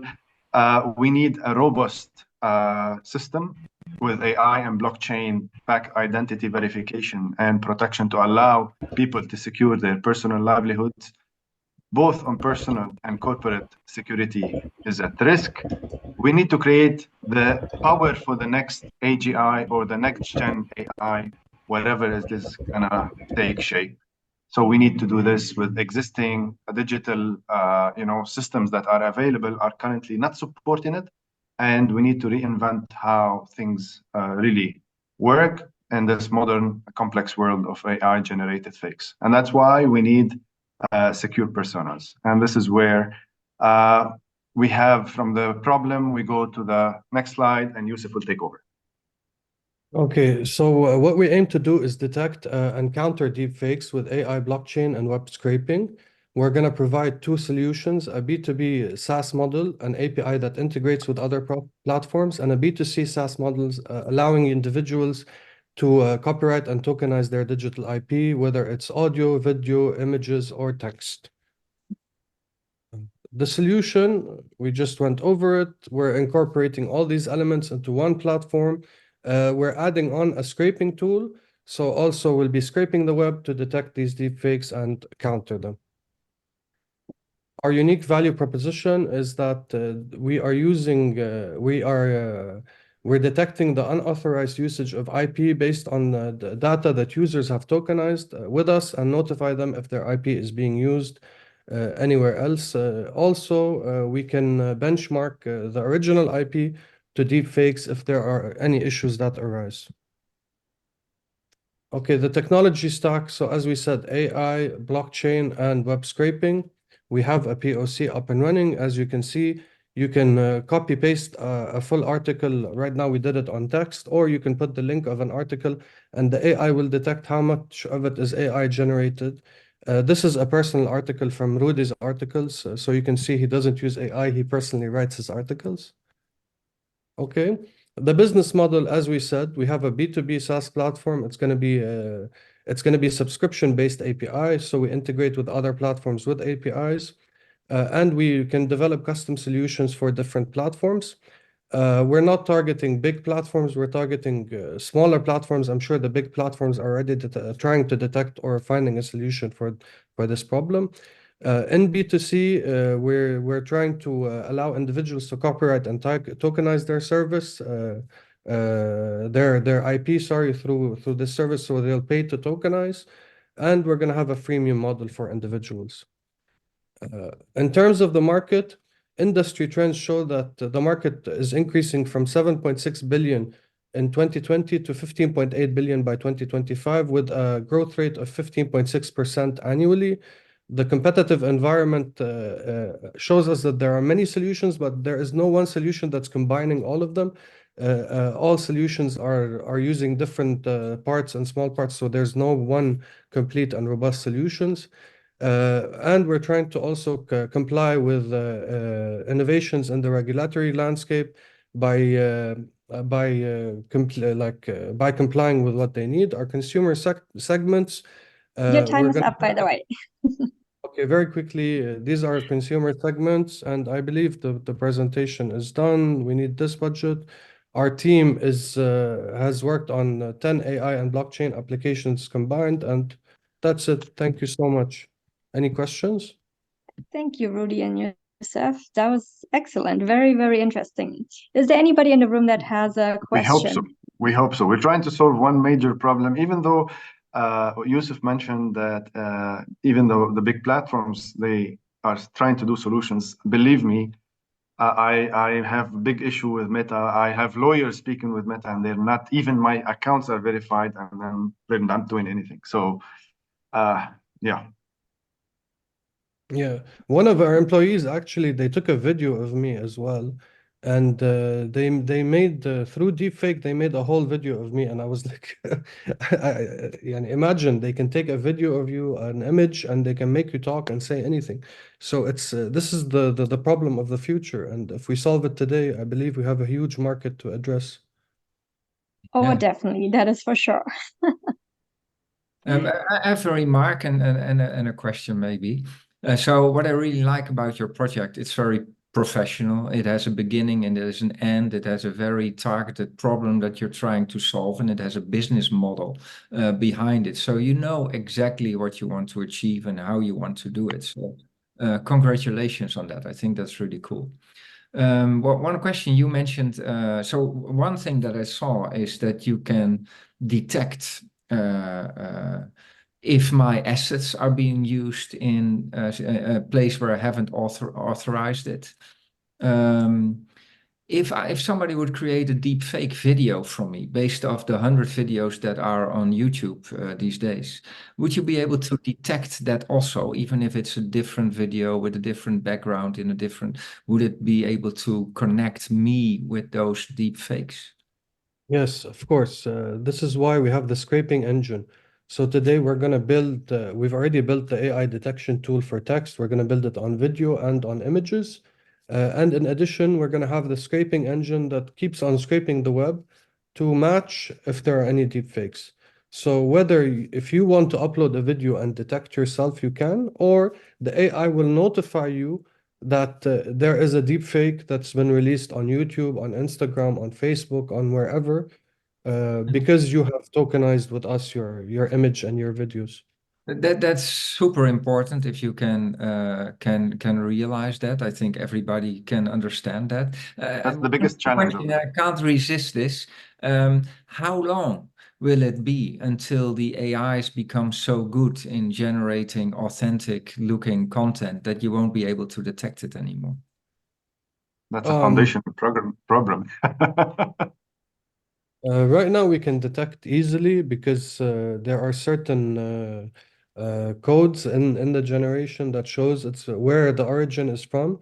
If you know in the image there are meta tags as well in videos.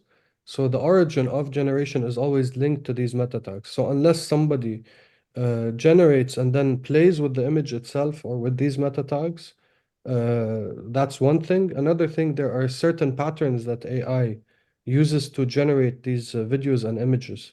So right now, that is not a problem that we have to face. In the future, yes, maybe 5 years down the line, 10 years down the line, but definitely our platform and software will be up to date. And to answer you also, when we tokenize our personalities, let's say, that means it can be detected online through others. So let's say I've put all of my YouTube in this, and now it's scraping everything related to my identity, and then I show up somewhere else. So if it is not authenticated, it will give me an alert. If it is authenticated, just give it a thumbs up or a thumbs down. So it needs a user feedback while we're moving, because the internet is huge, and then where do I pop up is actually even huger. And then if you want to tackle the life part of things, that's another challenge by itself, but we're not going there at this moment. All right, very good answers. Thank you for that. And yeah, I think you got a little bit extra time compared to the rest. Maybe that's the benefit of being last. So thank you for a wonderful presentation and a great proposal. Good luck with it. So Judith, have we come to the end right now? Do we need to go back to Jimmy, I think it was? Yes, we're going to call out Jimmy Lee one last time. If you're with us, let us know. And if not, then we are at the end of it. Jimmy, can you unmute yourself? Are you able to present? You can also post in the chat if you are here. But it doesn't appear like it. There are no surprise guests being added to the list that we forgot and still need to have place. No, I don't think so. I think that is in room 2. They will have a surprise guest, but not in room 1. So I think we are through. So thank you everybody for joining. This was excellent. So many good presentations. Very inspiring, I would say. We're still 18 participants, so thank you for staying with us for a full 2 hours. We don't take it lightly that you dedicate your time to us and that you're so patient. So thank you everybody for being here. Thank you for the fantastic presentations. It was a pleasure being in this room. Jan, do you have anything to add? Well, as usual, I'm impressed by the quality, but also by the diversity of projects. I think that's a great thing of being in deep funding and in the middle. So many different people, so many different projects, and with different focus and different targets. And I like that about deep funding, that each of these different projects and people can have their own place in our ecosystem. So you are all very, very welcome to the deep funding community, whether you will be awarded or not. So thank you for being here and thank you for presenting tonight. So let me get the list here. We have, Vani with RFP for social good. Please, Vani, the floor is yours. Righty-ho, let me screen share. This is RFP for social good, which is a proposal in the RFP design pool. So first of all, what's it all about? Well, we're proposing to design an RFP, which stands for Request for Proposals, in case you don't know the acronym, for proposals about achieving some kind of social good or social impact. Why social good then? Well, there's 2 main reasons. First of all, we know AI can definitely be used to support social good, and many deep funding proposals already have an element of it. For instance, we've seen proposals to do things like break down language barriers, build community, support sustainable farming. All those things are social good ideas. But social good projects may need to be assessed on slightly different criteria than purely commercial projects. So we think it'd be great to make some space for these kinds of projects and start thinking about how to assess them and what we want to see from them. And also, by bringing those projects together, we start to build a community of practice around social impact, which is something that lots of us in this community care about. The second reason is that by writing this RFP, we'll be making space for a community-wide conversation about what we actually mean by social good and why it matters for this community and our AI context. So that leads us on to how we're going to work. If we get funded, we'll work by facilitating in-depth community conversations. We want to listen to community members, both experts and non-experts, because they've both got important things to say about what they think such an RFP should look like. That means questions like, how should we define social good in the first place? How can we measure it? What criteria should the RFP have? And how should proposals in it be assessed? We'll also work by creating resources to share everyone's input. We want to create resources such as infographics and short videos that are accessible and will share everyone's ideas and input. That'll help everyone get involved in the conversation, even if they haven't thought much about these issues before. And then finally, we want to work by evaluating the RFP at the end. This is a crucial step that sometimes gets forgotten. At the end, we want to look at the whole RFP creation process, do a bit of a retrospective, look at what kind of proposals it enabled, what effect it had, and whether it actually changed anything. And finally, why us? Why us 3? Well, first, who are we? There's me, Vani. I'm part of the Ambassadors Archives Work Group and Onboarding Work Group, and I'm in the Deep Funding Focus Group. There's Sophia, who many of you will know, who's the lead of the Ambassadors Onboarding Work Group and also part of the Deep Funding Review Circle.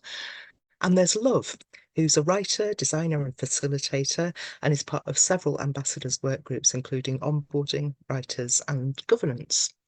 We're passionate community organisers, especially in the ambassador programme, but we've got links all over this ecosystem and beyond.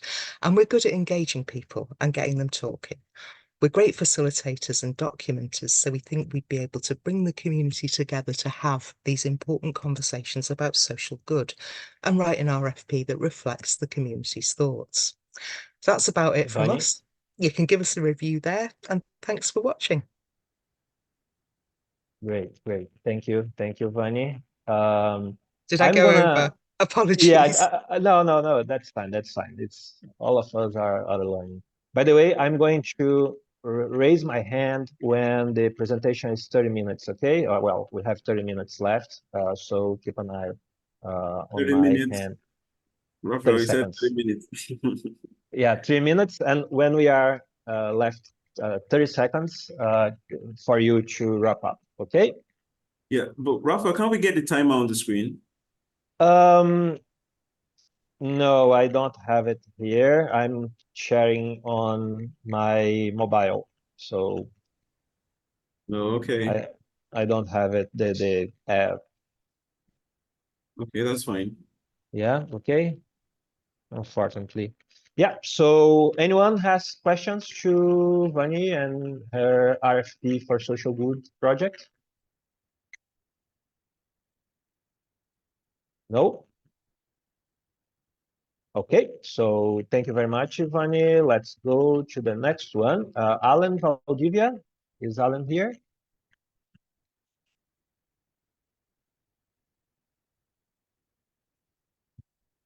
Alan, is someone special? Yes, that's me. Sorry, I can't find the bottom. How are you? Okay. All good, all good. So please go 3 minutes. I'm gonna raise my hand when 30 seconds, and I'm gonna open my mic at the end, okay? The floor is Okay. yours, please. All right. Well, we have a project called Transcendence. We create connections to companies that want to engage with technological and innovative concepts from a different perspective. Our team is composed of technicians, developers, designers, and artists dedicated to creating experiences with creating concepts under an storytelling approach. We design interactive experiences with sensor movements, holograms, CGI, and VFX, and augmented reality. But now we are focusing in holograms, because our proposal is about holograms. You've probably seen holograms in movies like Star Wars, or Iron Man, or Blade Runner, or Ready Player One, for example. But holograms aren't just in fiction. We already are designing holograms around the world. And at Transcendence, we offer holograms as the services. But we want to design a product where the users can interact with holograms in the real life and in different parts. In corporate events, we already design brand campaigns, product launches, public spaces, and artistic exhibitions. And I'm gonna show you guys a video really quick as what we design. For example, we design for brand presentations, such as logo. This we design for Messi and Bitget exchange, and it's a nation exchange. We design holograms for parties. We design holograms for a lot of things, but we offer it as a service. For example, we design holograms for shows, and that's it. But now holograms are three-dimensional image craft using optical illusions, providing a realistic and dynamic perception.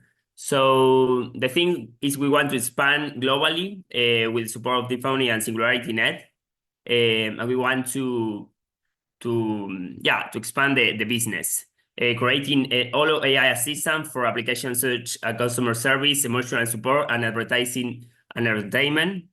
So we create two kinds of products. One is B2B and the other was B2C. In the B2B, is about the advertising challenge. It's about overwhelming advertising no's. It's about difficulty in capturing and retaining audience and attention, need for innovation in companies, high cost of effective advertising, limited engagement, rapidly changing consumer preference. And we have a different niche. So enhancing in a store customer service with interactive holographic assistant in retail, in automotive, showcasing products and providing real-time assistance in dealerships, in hospitality, offering 24/7 guest assistance in hotels and resorts, supporting patients' interaction and providing information in clinics and hospitals, creating engaging and interactive learning experiences in education, and captivating public displays for advertising and information. In events Alan? and entertainments, I already showed you. So, for example, we have different. Alan, we are at the time. Okay. Sorry. Thank you for your presentation. Sorry to mute you, Alan, but rules are rules.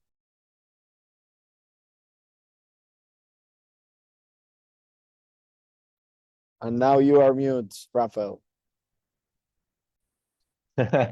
Okay, so thank you, Alan.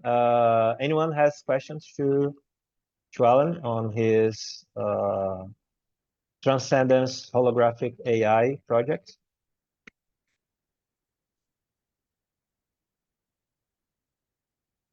No? Okay, so you do have the timer, Duke? Yeah, I can see someone is sharing the timer. It's reading here. It's at top, right? Yeah. Okay. So let's go to the next one. Do I have Gombila here? Yes, please.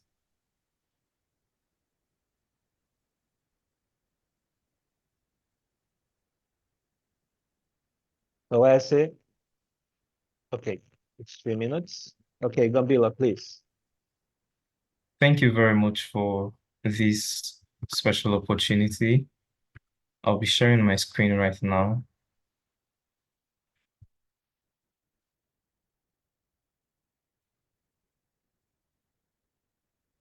All right, so this is Job Connect, the platform we're developing, and it's basically to revolutionize the African craftsmanship. It's just a very simple platform where, handymen can seamlessly connect with clients based in their location, you see. So it's trying to, number one, decentralize the monopoly of the handyman market in Africa and helping people connect to handymen in their specific locations. Now, what are we aiming to solve?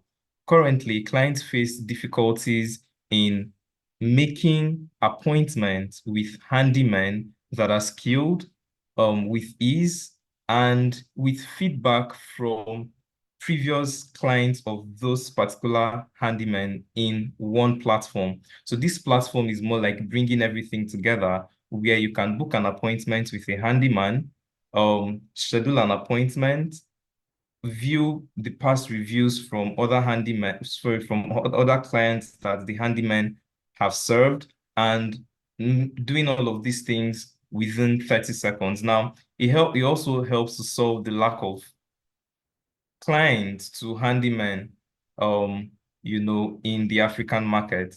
Now, what are we going to be doing? How this would work would utilize AI algorithm in matching the client and the handyman based on their locations, past interactions, and ensuring that, each handyman is fit for the right job with the client. Now, clients can easily find, book, manage appointments in the space of 30 seconds. So we are also utilizing on speed to, push this out there. Now, clients can rate, provide feedback on their services, which would also help the other prospective clients in,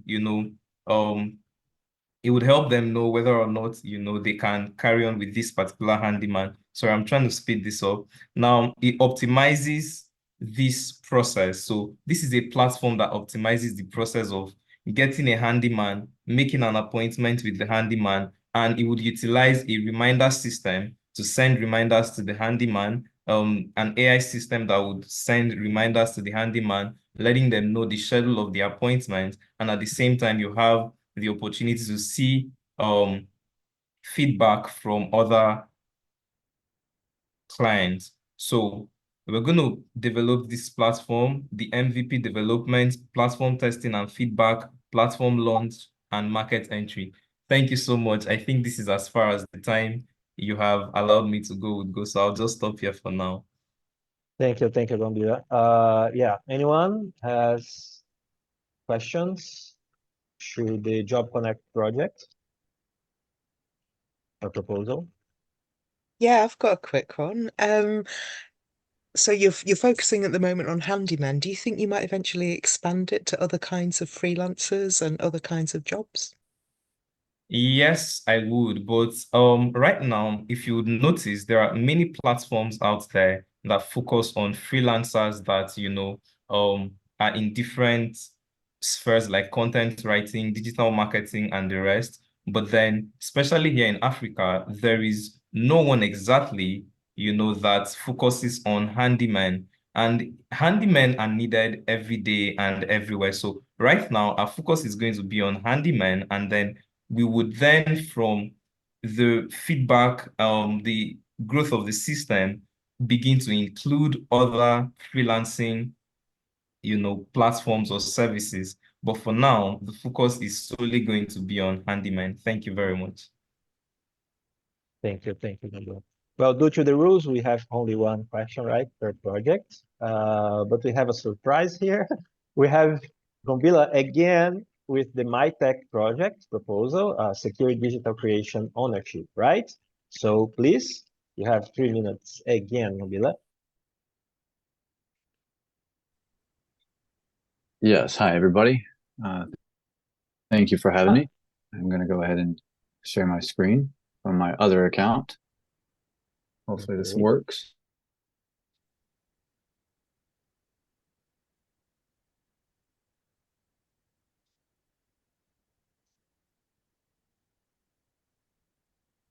There we are. Okay. I'm going to do this in a bit of a different manner, but hopefully we get through it. This is the project MyTech. Basically, it is a technique divided into 3 parts, and it all is about securing digital creation ownership in the best way possible. What is MyTech? MyTech stands for My Technique, My Technology, and My Technician. As you go into technology in the future, you'll start to realize that our identity and proof of ownership is very important, and it becomes fragile the further and faster we evolve with technology if we don't really talk about what we should do to protect it at the beginning. So MyTech is a way to create a global standard for everyone to really look at, because I'm making aware of it through MyTech. This solution that we're bringing is just a new way to create an identity, and it still starts off in the same manner as we do with current methods nowadays, but instead you will be using technology to create your identity, or at least an identifier that you will share publicly. This may sound familiar to a lot, it may sound brand new, but it is a combination of everything we're using currently and what we're developing at the current time also. Challenges in the digital identity. We all think that it's easy to protect ourselves online, but it's not. And if we currently use these systems and methods right now, continuously on to the future, we will no longer have privacy. And we will spend most of our time trying to get back that collection of data and shared data, stolen data. So we need to start back at ground zero and think about this in a core outline and go from there using the technology we are developing at this moment. Identity evolution. This is going to happen in 2 phases. It's one solid process, but in 2 phases. And that's the transition phase, where everybody becomes aware of automating our identity, verifying our identity with this new protected method. Then there's seamless verification process, which includes or involves AI. So without the AI technology and development, we cannot securely adopt or adapt this tech, this technique, and this method. Core features are, of course, everything we do nowadays to protect ourselves. With 10 seconds left on the clock, you can probably figure out how we're going to do this together. This is just an introduction to this project. Thank you for your time. And if you have any questions, reach out directly. Thank you. Thank you very much. That was very accurate for the time. Okay, anyone has questions? David? Hi. Real quick, it looks like since you're talking about blockchain and privacy, it looks like you're using self-sovereign identity or the W3C DID spec as your foundation, and then you're combining the biometrics and the AI-based approximation and authentication. Is that how I understand your project? And if so, Yes, what is correct. your overall? What is your first market that you're going after? Because this is a challenging market. Identity is held by the big players, obviously from the SIAM and IAM perspective. So, what is your unique way to be able to penetrate the market, do you feel? Yes, of course. The market directly is individuals, businesses, and government entities. We have to start at the core. So our cells is first where we start, and incorporating our governments and our local departments that go ahead and establish our identities via address and an identification number. We combine that with biometrics and use the blockchain technology to prevent anybody from, from changing it and hacking. I hope I can explain that. Thank you. No, thank you. Thank you. Okay, thank you very much for the question and also the answer. So let's keep going. I would like to invite David Harding with entropy and quantum resistant keys as a service. Is that okay? David Thank you. is here. Yeah. Please, the floor is yours, David. Thank you very much. Long topic, so I'll try to be very, very quick about this. I'm David Harding from InterKey Labs. Here's the problem that we're addressing. We are actually, and I don't mean to sound dramatic, but we are heading toward an impending cyber Armageddon, as IBM put it. As the director of research in here in the United States for the National Security Agency said, this is going to be a black swan event. Bottom line is quantum computing, which we're racing towards in the next 6 to 8 years, is going to break all forms of encryption, period. We already know this. We're trying to account for it. Unfortunately, the methods that people are using are already showing weakness and are failing. They're trying to change infrastructure instead of trying to fix the core problem. So this affects us all, our websites, our personal information, our email, our communications, our banking system, our finance, our healthcare, everything. So this is the problem we are attempting to address. How are we attempting to address it? Well, the core is really about entropy in our encryption. Quantum computing finds predictability in the encryption. We're creating ways to keep that from happening. And it starts really with the way that we start with encryption, and that's the encryption keys, because they're not truly random and do not contain enough entropy, or what is the real term is unbounded randomness or chaos, to truly encrypt our data. This means that our blockchains, our healthcare systems, our banking systems, our energy systems right now are at risk. However, with truly quantum resistant keys, key pairs, PKI, X509, one-time encryption keys and pads that affect all of these things, that secure all of these things with the right keys, they can be quantum resistant. This isn't theory, this is already proven. And we at InterKey have created a awarded patented method by which to do this, using the only truly random and entropy-rich data stream to be able to create these keys on demand, anywhere, anytime. We've put together quite a team. I'm the CEO. On the phone also, or on this meeting, is also Eric Dresdale. We are all SVP, EVP, C-level executives at the entrepreneurial stage, all the way to international public and private companies. I, for example, have a 25-year background in digital identity for companies like Clear, Imageware, and others. We have a team that, to be perfectly blunt, I think is quite impressive, as well as an advisory board, including Google, KPMG, Qualcomm, XPRIZE, and more. We have a pipeline with a lot of these same customers that is already evolving. The ask is 75,000. We're going to put that towards hardware, new hardware, and to be able to generate more entropic data to go to market. Thank you for your time. Thank you, David. Thank you. Very interesting perspective. Anyone with questions for David? Henry, please. Yeah, I have a question. So what is the data stream that you're saying has strong entropy? Okay. The patent that we have is around the use of cosmic radiation.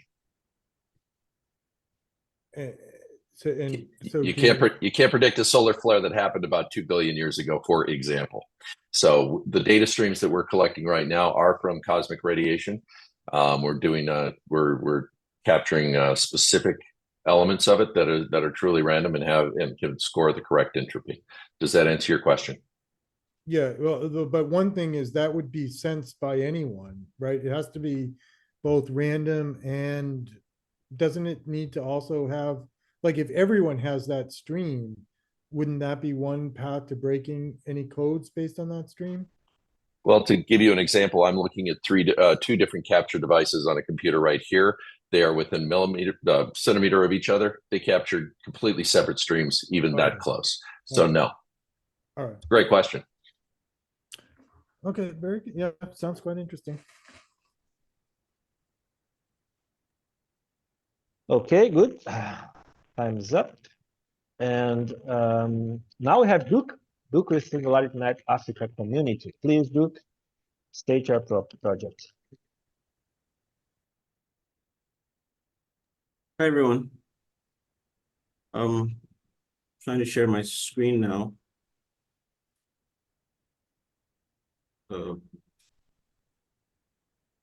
Sorry, I think I have the wrong screen. Sorry, I have the wrong screen.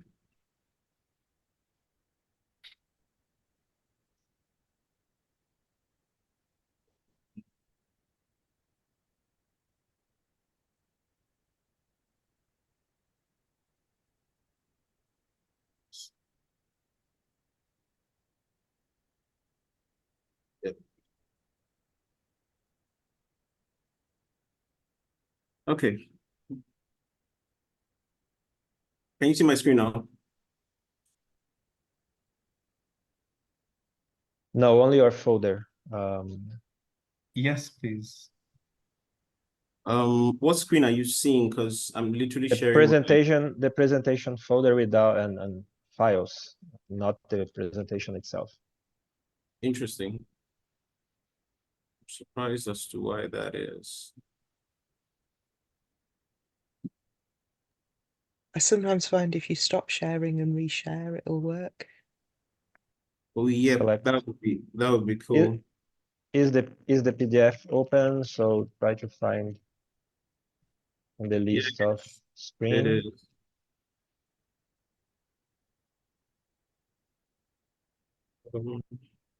Just hold on a sec. Let me get the link across. Or could we take someone else while I try to figure this out? Sure. Okay. Let's do the next one. Praise God, Umera. With the proposal safe 365. Hi. Good evening, there. everyone. Yes. Am I being heard? Yes, we can hear you. Okay, so I'll just go ahead to share my screen.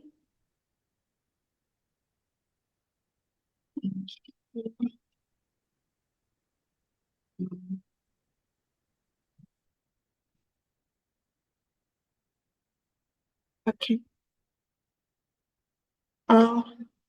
Okay. Is this clear enough?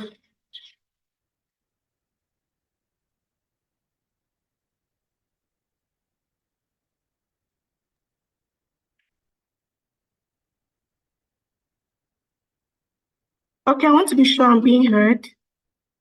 Yes, we can hear you. Are you going to share your screen? Okay, I think I just did that.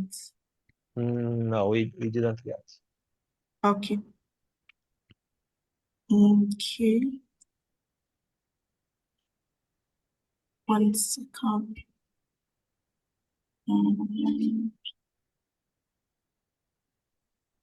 Okay, it's going there. Yes, we have the overview page now. Okay. Please go on. No, yes.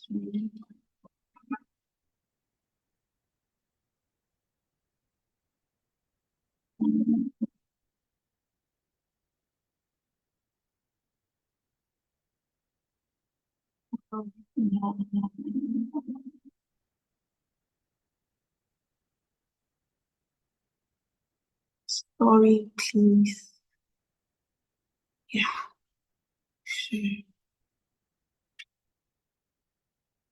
Okay. This is clear. We can see your screen, okay? It's the overview. Better Africa Foundation. A slide.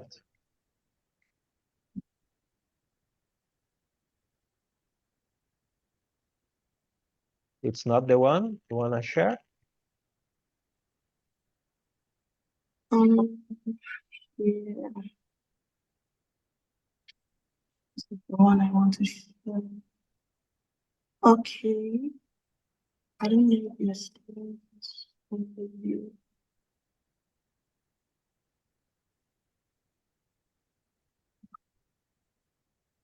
Is this thing with the Better Yes. Africa Foundation overview? Yeah, we have the whole screen now. Thank you very much. Sorry about that. So, okay, so my name is Presa. This is the first time I'm going to be presenting a proposal, and I'm the co-founder of Better Africa Foundation, in charge of operations and the general operations and directions of our programs at Better Africa Foundation. And I'm a gender-based violence activist and women's rights activist. And I'm here to present an initiative for Safe 365 that is aimed at tackling gender-based violence. For the period of I think I've worked with over 100 to 150 survivors of gender-based violence over the period of the last 5 years. And while it is heartbreaking to know that according to statistics and personal experiences, it is believed that 1 in 3 women and 1 in 4 men would have to experience gender-based violence, over the period of 10 to 45 years. And it's not just heartbreaking that this is happening, but what I've observed working with over 100 to 200 survivors of gender-based violence over this period, which is something that's also proven during this period, is that a lot of survivors do not know what to do. They do not know where to go and do not have access to, to support and help.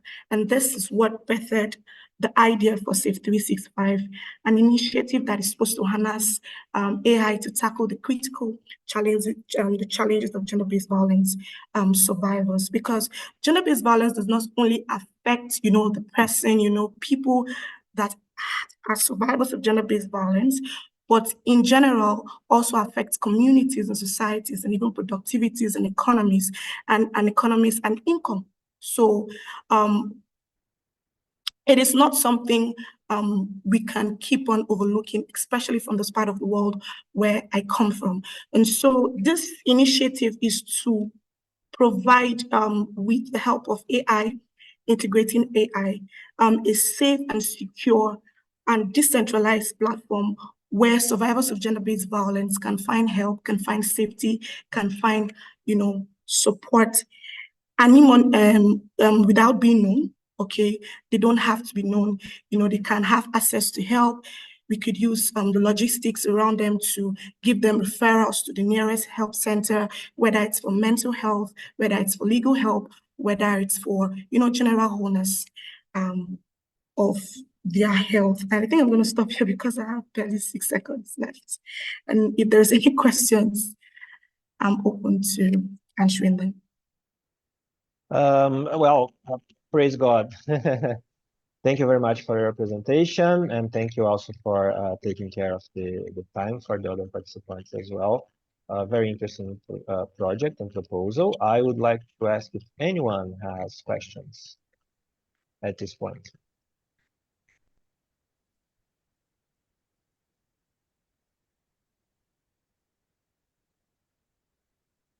No? Okay. But we still have you with the FEM AI digital health assistance for women, right? In the seconds. Okay. Should I fix that part? Yeah. Take your time to change the slide.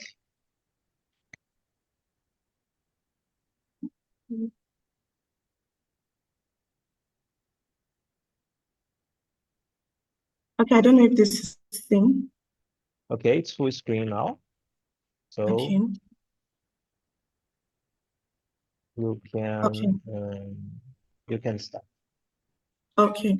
So for FEM AI, this is also an initiative. Like I said, I'm also a women rights activist, so I'm largely concerned about the entire well-being of women.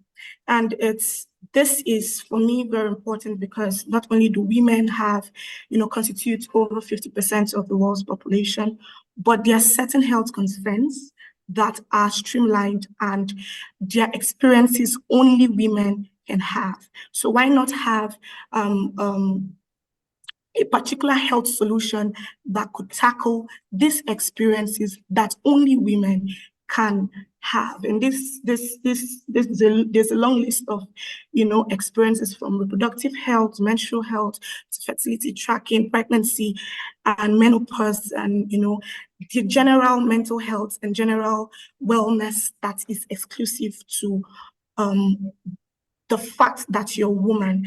And we've had a lot of challenges with the fact that there are not many specialized, specific, health provision for these specialized concerns for women. And this is what birthed FEM AI, that is an attempt to explore the idea of creating an AI-powered platform designed to empower women to take control of their health and well-being through personalized, accessible, evidence-based solution.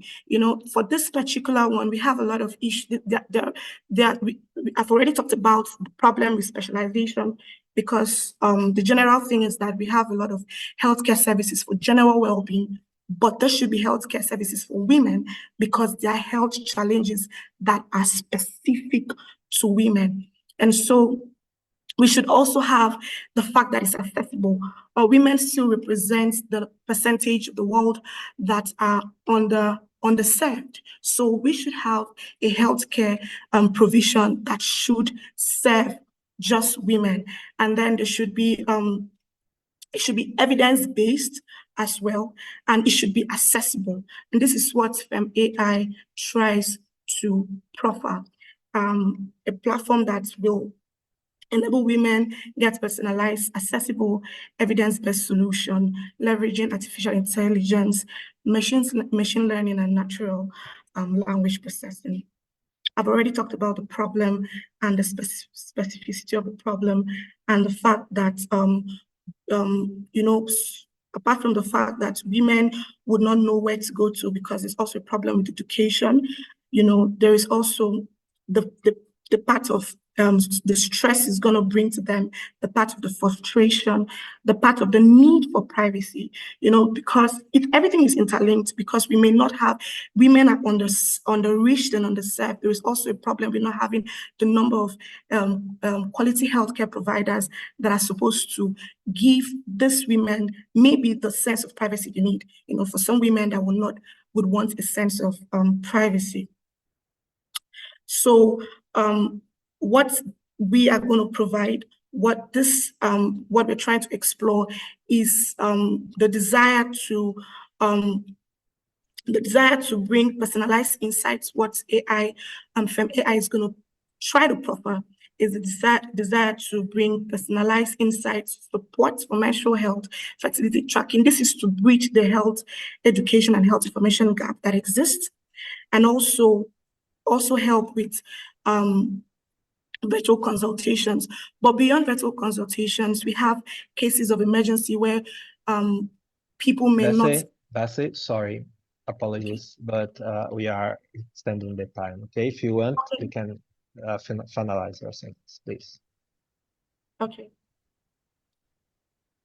You may finish your sentence.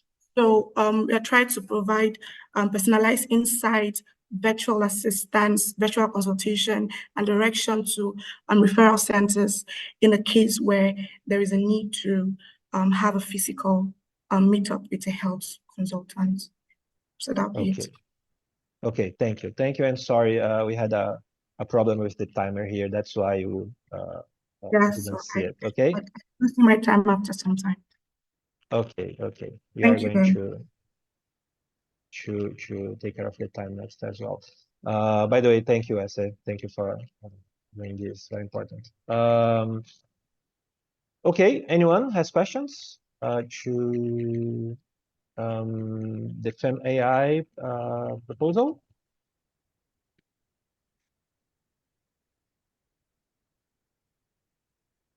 No? Okay.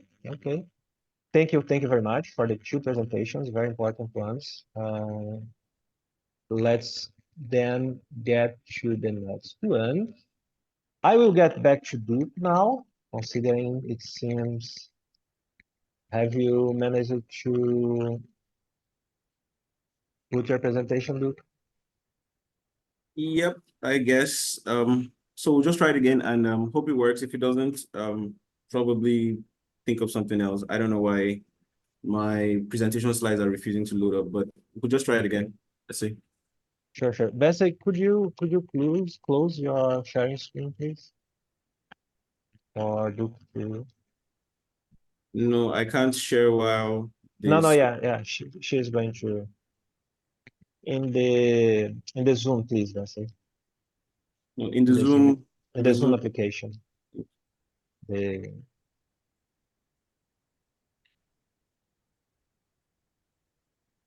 Yeah, that whole screen. I don't think I can.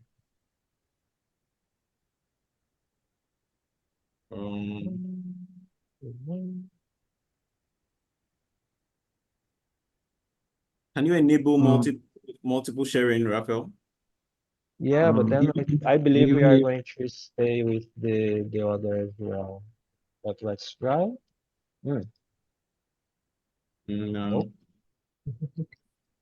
This is Juan Pablo's whiteboard. Yeah, I was trying just to take out her, so yeah, I can stop the presentation and you can present. Okay. Okay, so. But it's not working. Okay, I'm seeing that I can load my screen now, so we could just try. Go ahead. So it worked. It worked. Great. Okay. Can you see my screen now? Yes, presentation please, SingularityNET after expansion, right? Yep. Finally, please go. Thank you. Right, everybody. Thank you for this opportunity. So I'll be presenting on the SingularityNET Africa expansion, right? Basically, we're considering ways to expand the SingularityNET's impact and influence into the African tech space, right? Africa presents has a burgeoning tech population, right? And for first, a little about me. I'm a community engagement and communication strategist. I thrive in helping organizations build vibrant online and hybrid communities around their ideal brand. And I'm also the founder of Better Africa Foundation. I'm a former community engagement personnel at Head Start Africa, a premier community of over 194,000 entrepreneurs and business leaders in Africa. And most recently, I'm the guild lead for the African Guild in the SingularityNET Africa program. The problem we're trying to solve is the low awareness of SingularityNET in Africa, right? We're also trying to solve the limited participation in deep funding program, as well as the insufficient community engagement and collaboration that exists among people of African extracts in the program. And the solution we're bringing together is we intend to do this through hosting hackathons and conferences right, to promote SingularityNET and attract developers and AI enthusiasts into the ecosystem, as well as utilize personalized content and social media to spread awareness. And finally, we're going to be organizing regular virtual town halls for engagement and collaboration. The outcome of these processes would be increased awareness of SingularityNET in Africa and participation in future rounds of the deep funding program. Now, why Africa, you may ask? The reasons are not far-fetched. The reason, number one is that Africa presents great potentials has rapid technological adoption, with Nigeria being the second highest blockchain adoption, having the second highest blockchain adoption rate in the world and the highest in Africa, and other countries like Rwanda and Egypt quickly picking up, right? Africa presents immense potentials. Because of time, I wouldn't be able to run through the rest of them, right? We have a stellar team of people doing this together. Our team has extensive experience in African tech, and our skills span project management, community building, and event coordination, right? We've also been, we've been tested with a massive assignment like this by organizing, by building unified student clubs across several campuses in Nigeria and Ghana for Kadanu, right? This is where you come in, guys. We need your votes for this proposal. This proposal would help us, and as most importantly, help the SingularityNET ecosystem and the deep funding program expand its frontiers into Africa. Thank you so much, guys. I hope I was able to meet up my time. Thank you.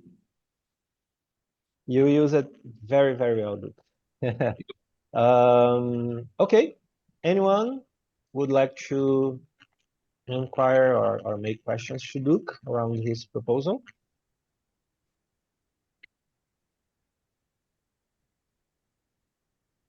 Nope. Okay, okay. We do have here another proposal from Duke that, well, he's going to present, right, Duke? Is the AI DApp for hotel booking. So please, Duke, the floor is yours. All right. Hi, everyone. It's me again, even though I never left. Right, so I'll be presenting You Check-in, your smart hotel booking assistant. Think about it. Have you ever had to travel and you got stranded not being...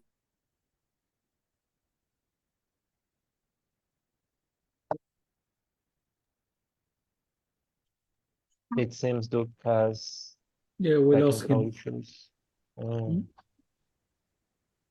That's a shame.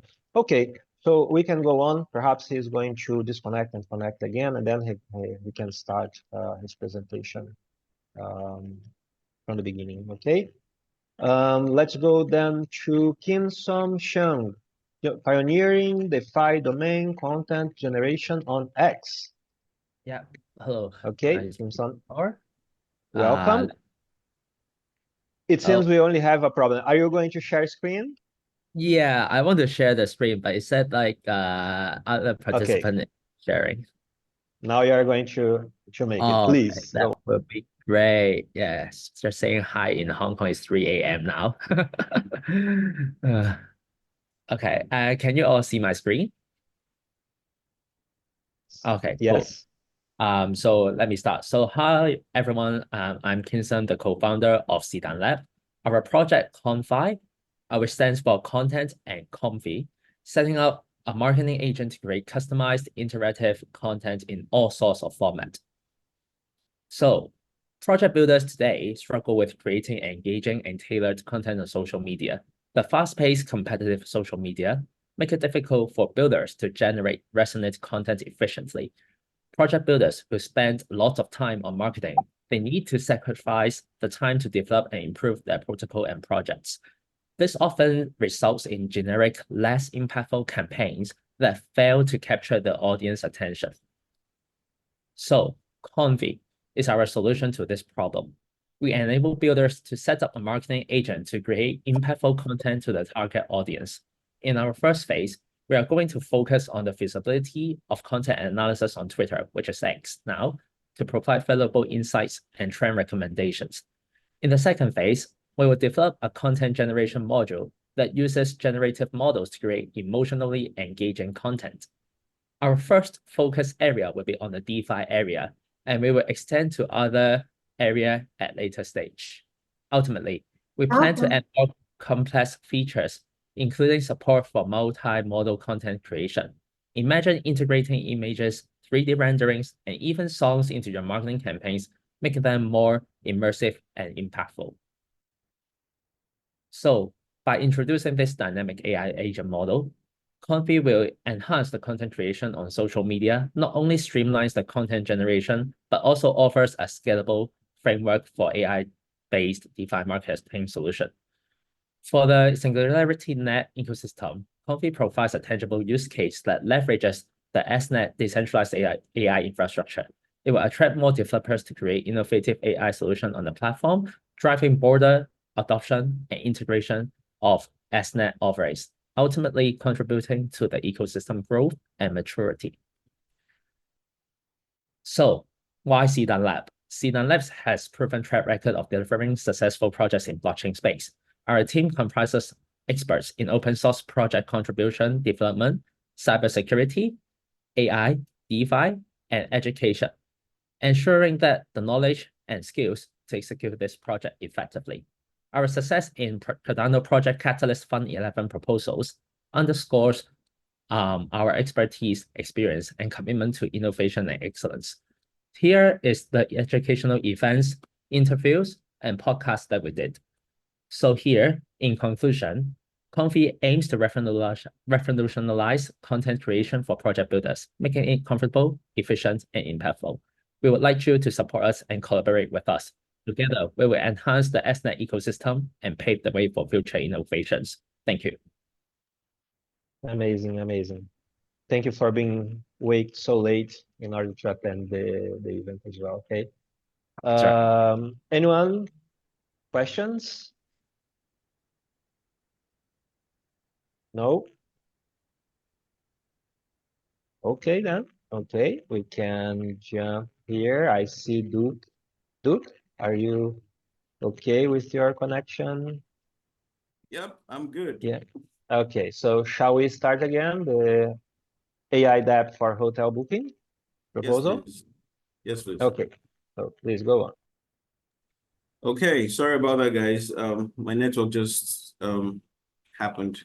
Okay, so yep. I think this was the last slide I was on. I was literally just talking about the fact that in Africa we have limited options for hotel booking and reservation, and so this limitation presents a massive opportunity, for us, right? Especially with rising levels of insecurity in our terrain, right? Quite unfortunate, but it is what it is, right? And so you have more and more travelers unwilling to explore booking options in person, and more people looking for reliable, online booking platforms. Solution we are bringing is UCheck-in, a reliable AI dApp, for hotel booking. And one of the services, the features of this platform would be to provide personalized recommendations, transparent pricing, reliable information, 24-hour AI-driven chatbots that would guide users, with complaints and all of that, and of course, and most importantly, secure transactions. Our unique selling proposition for this, of course, this is what separates us from the rest of the people, is the reward program that we are incorporating into this platform, right? Where users can earn points for booking, reviews, making referrals, and for promotions. Now, these points can be redeemed for discounts, loyalty rewards, and exclusive deals. Now, these points also have AGIX value and can be used as legal tender on the app, which means that at some point, would have to integrate a wallet, and yeah, people can make bookings using AGIX, and then accumulated points would unlock VIP accesses, priority support, and exclusive offers. Our team is made up of myself and a vast majority of persons in the Remostat team, right? Remostat is a startup that is really positioned to help entrepreneurs like myself build their solutions and also connect them to labor and all of that. And then this is where we come in again. We are soliciting for your votes, to vote for our proposal and help us, get the funding that we require to get this ship off the ground and then into the skies. Thank you so much, guys. I hope I was within time this time too.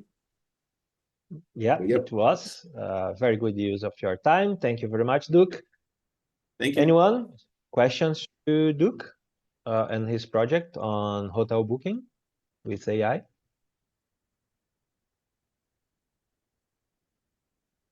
It seems not. Duke, thank you very much again. Thank you, We Rafa. are going to go to the next one. I have here in the list Mukhtar Mohammed, Prompt Lab, prompt generator for new shot learning. Is Mohammed here?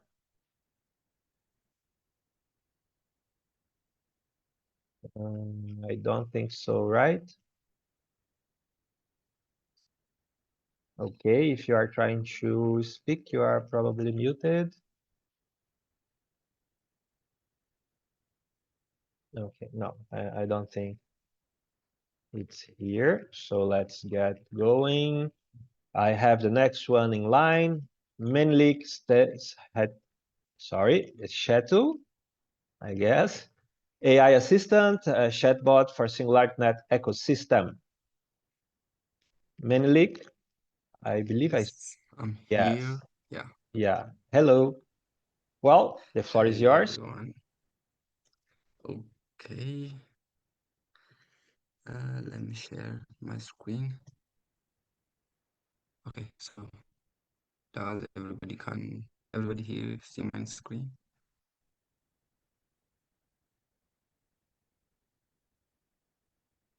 Hello?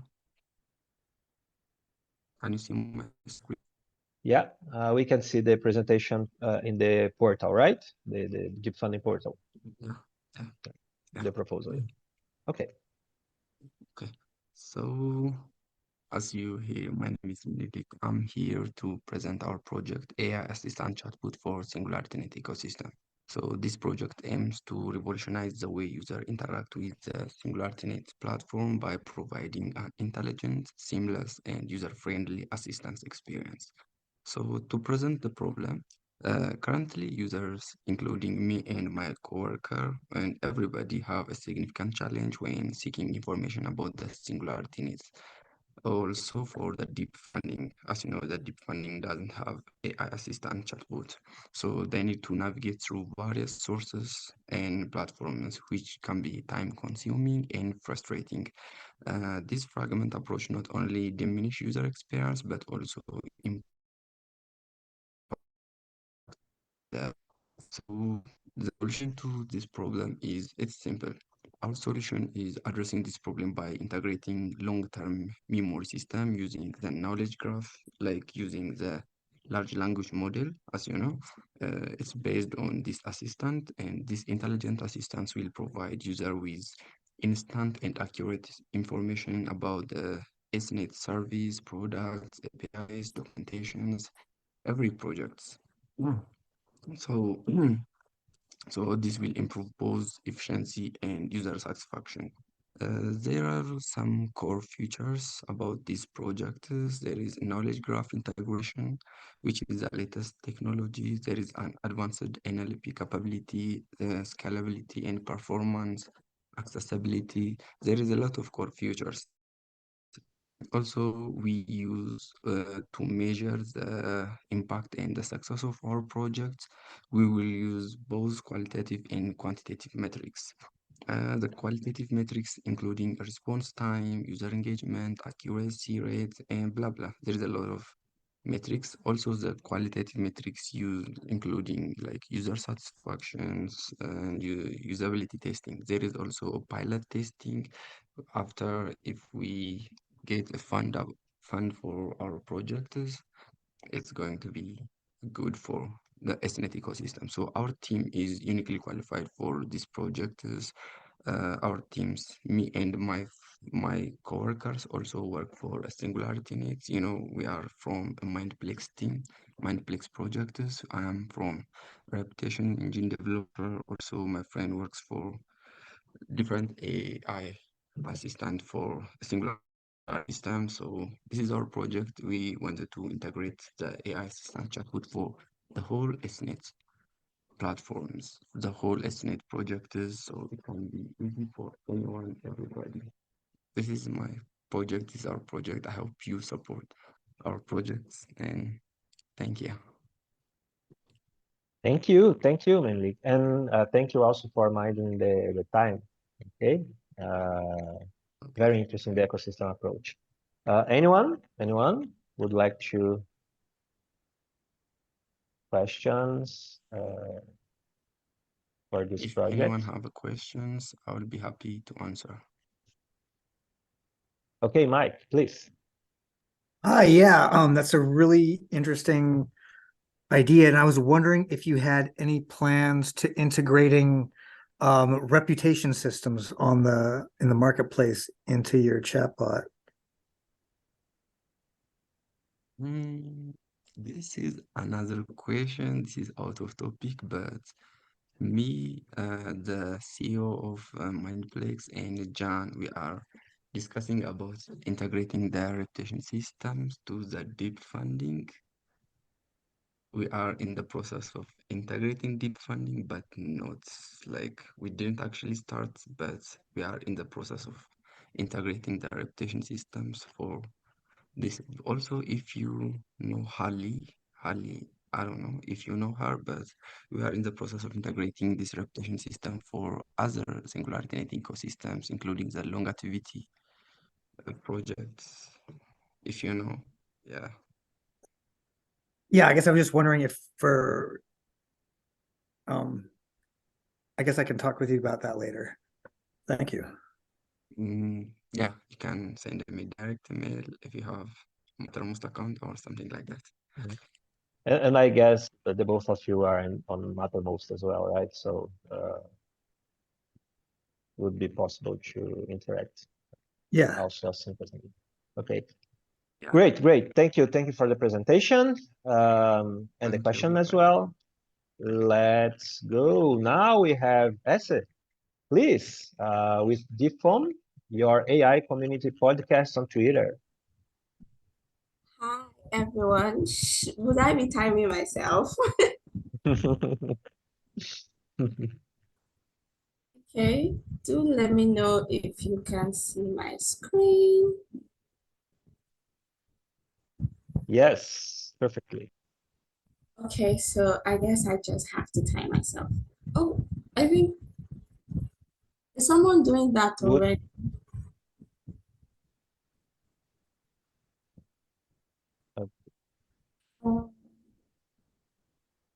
Is someone, okay, I guess. No. I'm gonna do it. I'm gonna do it here, and I'm sorry, I'm gonna kind of interrupt you when it's 3 minutes, okay? Okay, cool, perfect. Starting now.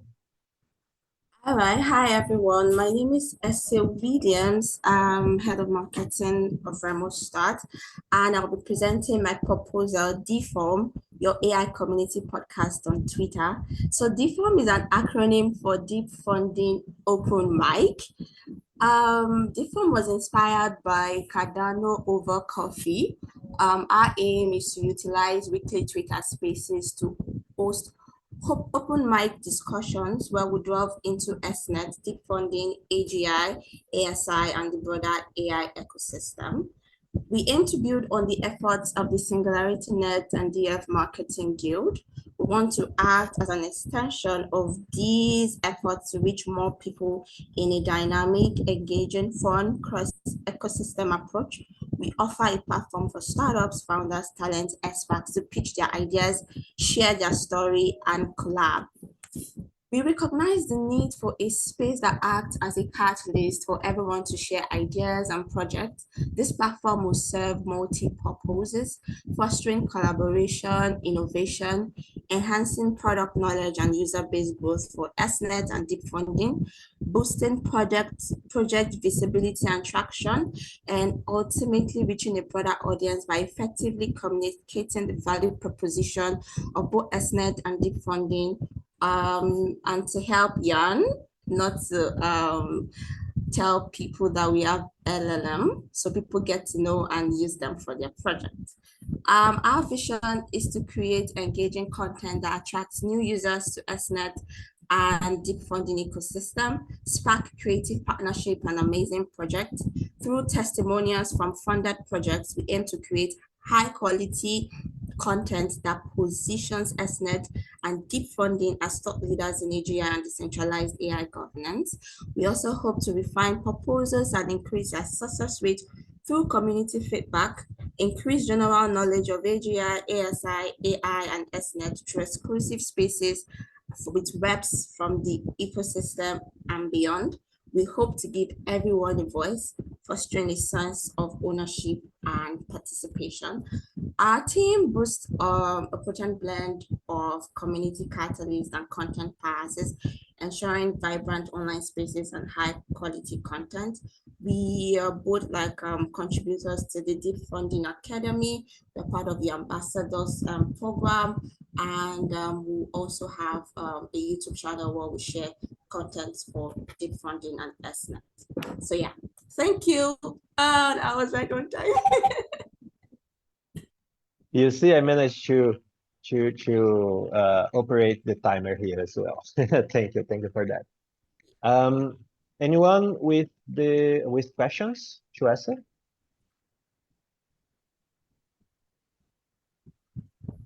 No. Okay, but I do have good news. ESA is back with the Technovation Summit in igniting the future of AI. Right? Yeah. So please, I'm going to get the timer again as soon as you start. Okay, give me a moment. Can you see my screen? Yes, it's seeable.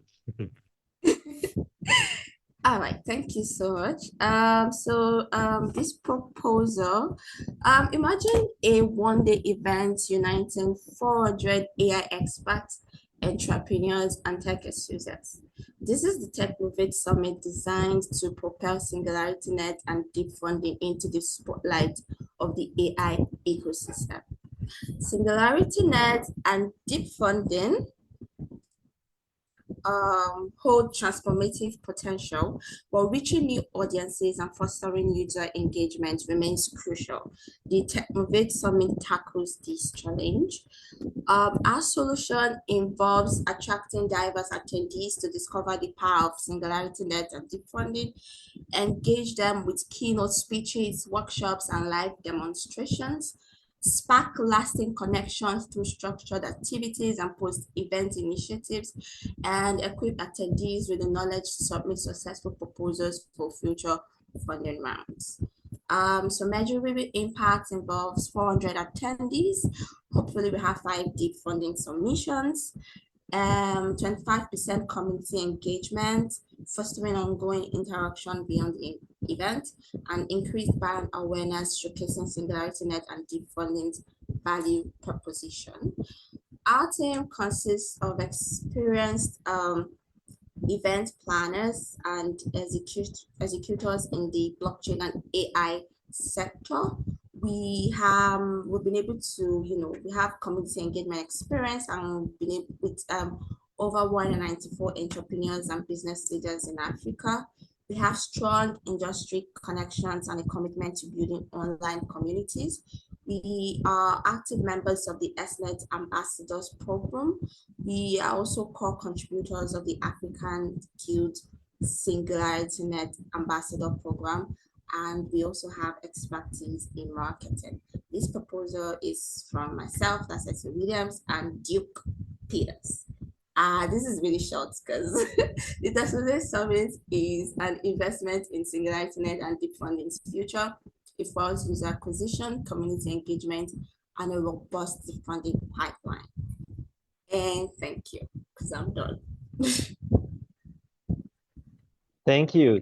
As you see, 1 minute left, and we can use this 1 minute for any questions, people, for us and the project Technovation. It's actually Technovation. Sorry? It's essay, not S. Essay. Okay. Any questions? No. Okay. Thank you very much. I guess the next one is with Rosario Fernandez, Guardhawk Data Consent System and Marketplace. Please. Hello, here I am. Yeah. I'm a little bit nervous. I will share my screen and then I will start. 1 second. Compartir this one. Okay, perfecto. Okay. So first of all, thank you for having me. I'm not sharing yet. Ahora sí. First of all, thank you for having me here because I'm quite new in the SingularityNET community, same in deep funding. So I'm representing here the Guardhawk team, and we want to tell you about the user digital data management system that we came out of with, and also that it's also a marketplace. So we know already how Web2 has been already how Web2 works so far, because as the interaction between users and companies have been generating a lot of data because of the tracking system that Web2 uses. And it's a huge industry that has led to crucial innovation, as for example, AI. That is like the whole purpose of SingularityNET Marketplace.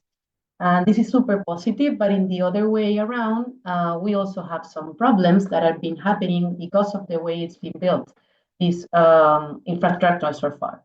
So on the user side, we have some serious privacy concerns relating on how the data is being used, and also lacking of trust on the digital interactions because they, like us as users, cannot understand how our data is being used and what are the purposes, which data are they using, and etc. That have led to regulators increase different regulations locally and internationally. So for companies, it's also getting, and also for innovation, it's getting a little bit tricky to follow along and to get verified, trusted data to fed the forward on innovations. For example, making AI better, or making new improvements with AI. So we're proposing leverage into Web3 infrastructure and components in order to create enable users to download the data that already is existing in existing servers, as for example, Google, Meta, etc., Amazon, for example, and enable them to store them on blockchain on a decentralized protocol, a decentralized storage protocol, where they can manage who and for how amount of time access to that information and receive rewards in exchange. And on the other side, companies will bid into that information, or for example, anyone that wants to train a model here in deep funding, I mean in SingularityNET, they could leverage into verified data, being compliant, and also train fair models rewarding users. The most important, the roadmap, we want to use the funds to do validation with an MVP and start crafting user acquisition strategies, because it's the most important to leverage into data aggregation for our project. Thank you. Thank you. It's Rosario, right? Yes. Thank you for your presentation. I can see here, and everyone also can see the founders. Anyone with questions to the Guardhawk proposal?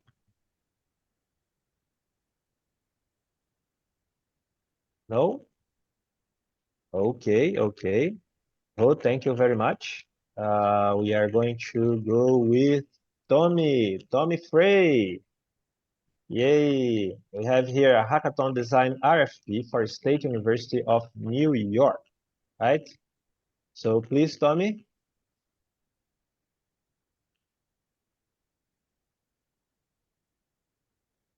Well, thank you. We're going to present twice today, and I want to make sure I get the right one.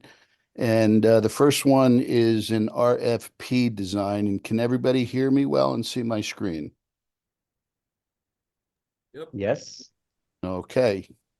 Hey, everyone. Today, I'm diving into something super exciting happening right here in New York, a groundbreaking project called Deep Funding, AI. They may be launching an AI hackathon series across SUNY campuses if the RFP design proposal is voted in. And trust me, this is big news for tech enthusiasts and budding AI developers alike. First off, let's talk about the core issue Deep Funding is tackling. We're looking at a severe shortage of AI talent in the US, particularly here in New York. By kickstarting this hackathon series, we're not just spotlighting the problem, we're actively solving it by inspiring and recruiting the next generation of AI innovators. Now, what's really cool about this initiative is its competitive edge. Literally, imagine a championship series of hackathons where the brightest minds from each SUNY campus duke it out to build the most innovative AI applications. There are over 60 SUNY campuses. These aren't your ordinary school projects, they're potential game changers that could shape the future of decentralized AI platforms. Each winning team from the campus rounds will progress to a nail-biting state championship. The stakes, not just bragging rights, but merch and significant financial rewards with the chance to contribute to major platforms like SNet and Deep Funding. Picture this: students' work, influencing the next wave of AI technology. Exciting, right? But there's more. This isn't just about discovering talent. It's about creating a buzz around AI that resonates through Wall Street to legislative Main Street. By engaging financial institutions, politicians, educators, and even parents, we're setting the stage for a tech revolution right here in the financial capital of the world. And should this SUNY series hit the ground running, the plan is to expand these hackathons nationwide, culminating in a grand US AI championship. Imagine the impact, a nation united by innovation and technology. Now you might ask, what makes this different from other tech competitions? Here's the kicker. Unlike other initiatives, this series is laser focused on practical, scalable AI solutions tailored for the SNet platform, fostering a specialized ecosystem of developers and applications. So, whether you're a student, a tech guru, or just AI curious, keep your eyes on this RFP proposal. Deep Funding isn't just funding projects. They're crafting the future of AI development, one hackathon at a time. Please vote for this RFP design proposal, and let's see how these tech titans of tomorrow will turn the AI dreams of today into the revolutionary realities of the future. Thank you, Deep Funding community. So there you have a little bit of info, and in the chat is a link to the actual proposal. And I see Bill has a hand up, so fire away, Bill, if I have time left, Rafael. Very good. So we've spoken before at least a little bit. And I think you probably know I'm one of your neighbors. I'm here in Utica. So at the SUNY Bali Institute of Technology. So we absolutely need to talk. I would love to get something like this brought to our campus. We are right now, our campus is pushing AI in so many ways. So I'm just delighted to see this project. Thanks very much. Well, thank you. I appreciate it, and I applaud and welcome neighbor. And New York needs this. The world needs it, and the states need it. Any other questions? Okay, we had, well, it wasn't technically a question, right? So it's okay to have an additional one. No? Okay, but we still have good news, right? Because we have Tony again with the SNet Conference and Retreat Center in New York. Yeah, this Tony?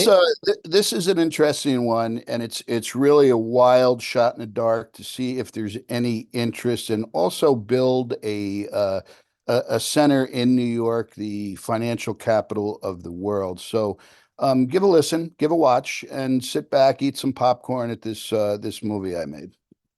Hi, I'm here today to share an exciting vision for the future of AI collaboration and community building. Imagine a serene wooded landscape in upstate New York, a place where the world's brightest minds in artificial intelligence and beneficial generative intelligence converge to innovate, relax, and inspire. Welcome to the proposed SNet Conference and Retreat Center in Plattsburgh, New York. Plattsburgh isn't just another city, it's a beacon of potential. Nestled near Lake Champlain and just a stone's throw from iconic locations like Montreal and the Adirondacks, it's poised to become a central hub for AI advancement in the Americas. With its low-cost living and proximity to major universities, Plattsburgh offers the perfect blend of tranquility and accessibility. Our plan? To transform a pristine 20-acre parcel on Woodruff Pond into a world-class retreat and conference center designed specifically for the AI community. This isn't just about building a venue, it's about creating a home for groundbreaking ideas and vital connections. Imagine this, a secluded, controlled property where every year AI enthusiasts, researchers, and professionals gather. Here, isolation is replaced with interaction, and the stress of the digital world melts away in a landscape designed for deep thought and relaxation. The potential is immense. Not only will this center host international gatherings and provide a revenue-positive model through its conference and hotel facilities, it will also serve as a vital physical space for the SNET, deep funding, and AIS communities to grow and flourish together. But why now? The virtual world, while expansive, often lacks the cohesiveness that physical interaction fosters. Meetings in digital spaces can't fully replicate the dynamism of face-to-face brainstorming sessions. We need a dedicated space to amplify our collective output and foster the next wave of AI innovations. Our initial proposal is simple yet essential. We want to gauge interest within the deep funding community for this transformative project. By reserving the property and conducting preliminary studies, we aim to lay the groundwork for what could become the heart of AI development in America. This is just the beginning. With community support, this vision can expand into a multi-million-dollar development, embodying sustainability and innovation, and potentially benefiting from federal and state grants, including green energy incentives. I invite you to be part of this exciting journey. Together, let's build a future where AI doesn't just evolve in the digital realm, but thrives in a space that embodies the spirit of community and innovation. This is more than an investment in land. It's an investment in the future of AI and our collective potential. Thank you for considering this vision. Let's make it a reality. Vote for this proposal, and let's take the first step toward building something truly remarkable for the world of AI. Thank you for watching. Okay, thank you, Tommy. Thank you for the presentation. Anyone? Questions on the second presentation from Tommy? No? Okay, so I guess we are good to go to the next one. That would be Emily Devereaux, Mike Duncan, with the biomedical algorithm data auditing service. Right, so are you folks there? I guess yes. Thank you. So Sorry can you to be see this then? Yeah, great. So thank you, Rafael. Thank you, everyone. I'm thrilled to be here. I'm sort of new. My name's Emile Devereaux, and I'm new to the SingularityNET world. But Mike Duncan is not, and he's also here. So hopefully I can run through some of the basics and open the floor to him. So what we're working on is an ideation proposal for a biomedical algorithm data auditing service to assess risk, safety, and bias in AI procedures. So we have one other member of the team, and that's Angela Daly, who is a professor of law, and her expertise is in international regulation and governance of AI and digital technologies. So I'm based also in the UK, and my area of expertise is participatory design methods and institutional EDI. So briefly on the kind of background and demonstrated need, we're starting with risk and safety assessment as a intrinsic part of biomedical practice. So obviously one of the more challenging places to and most necessary places to assess risk and safety is in the medical area. And then also against the backdrop of increasing popular awareness of building checks and balances into AI procedures. So we're drawing on Mike Duncan's decade of work in AI development in the area of longevity, and his background in medical practice. And the end goal, although that's not what this proposal is for, we're really at the beginning stages at this point. But the end goal is to create a data auditing service to run on the SingularityNET network and be there to assess risk and safety for different AI procedures. So Mike will be able to say more about that shortly. So for this ideation phase, it's really about engaging with the various stakeholders and assessing the areas for evaluating safety and bias. So the first milestone involves a literature review for scoping and mapping the terrain that we want to look at or where the sort of priorities should be. The second milestone is about engaging specifically with Rejuve Bio to look at where safety and bias assessment should come in relative to their biomedical work. The milestone 3 opens it up. So it's an iterative process where we'll then take those frameworks that we've established and engage with the SingularityNET ecosystem. And from there, we will develop the international law and policy end of it, and then kind of at the end, have a proposal for a full deep funding proposal for that auditing service. Emil, thank you. Thank you very much. Anyone has questions to the biomedical proposal? I have a question for Mike. Sure. Would that work? From your own team? Yeah, if no one else has a question. I am surprised every time with you guys. Okay, go on. So Mike, I was wondering if you could say a little bit more about how the algorithm auditing service would actually function and as far as rolling it out more widely across SingularityNET. Well, I mean, as someone who's developing proto-AGI software for longevity research, in my capacity with Rejuve Bio, I mean, I really would like to have and someone who needs to use is sort of obligated to use services from the marketplace.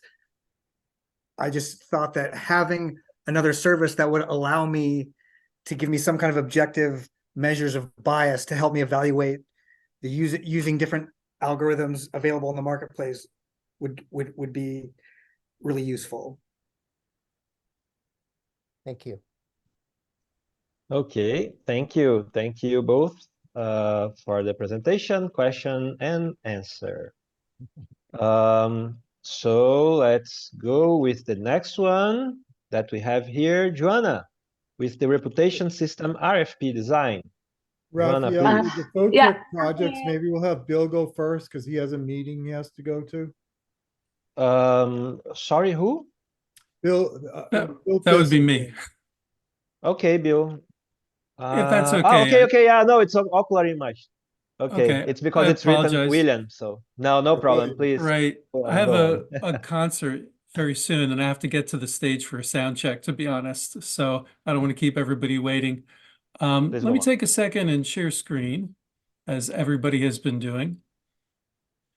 And let's get going here. I was thrilled to hear some of our colleagues, Duke and Essay in particular, and some of our other colleagues talking about sort of expanding Singularity's presence in Africa. And I guess we really, I'd like to talk to Tommy later. I really want to talk to you guys as well. Our university is really pushing its connections, and I can off camera, I'll tell you about some of our initiatives, but I think that would be really terrific.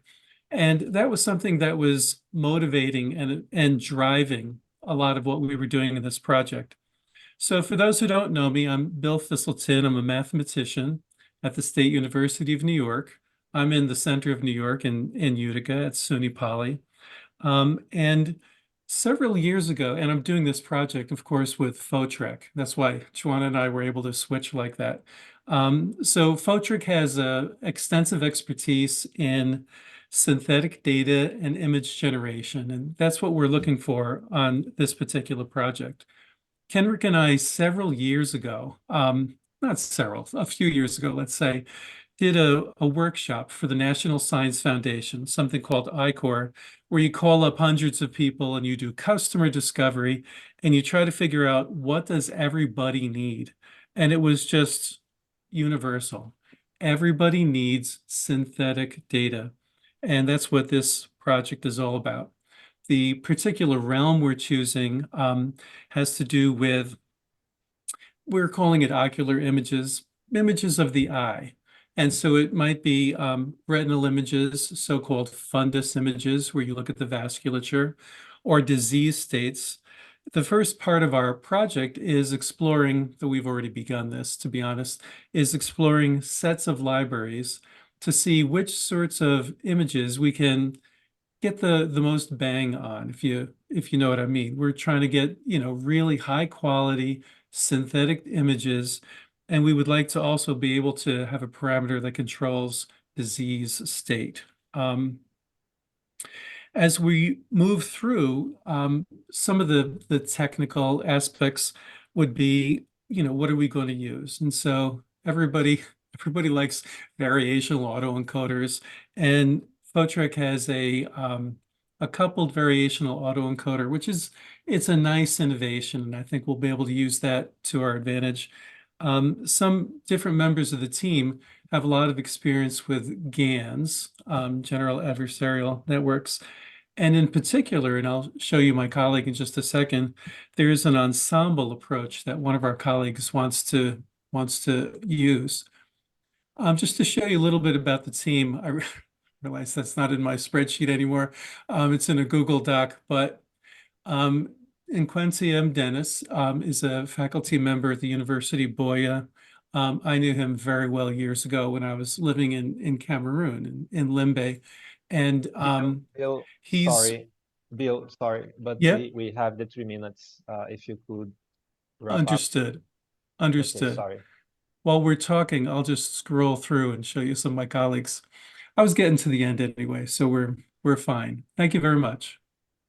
Thank you, and sorry for cutting you, but oh, that's perfectly fine, sir. Perfectly fine. Okay, thank you. Anyone has questions for the ocular imaging proposal from Bill?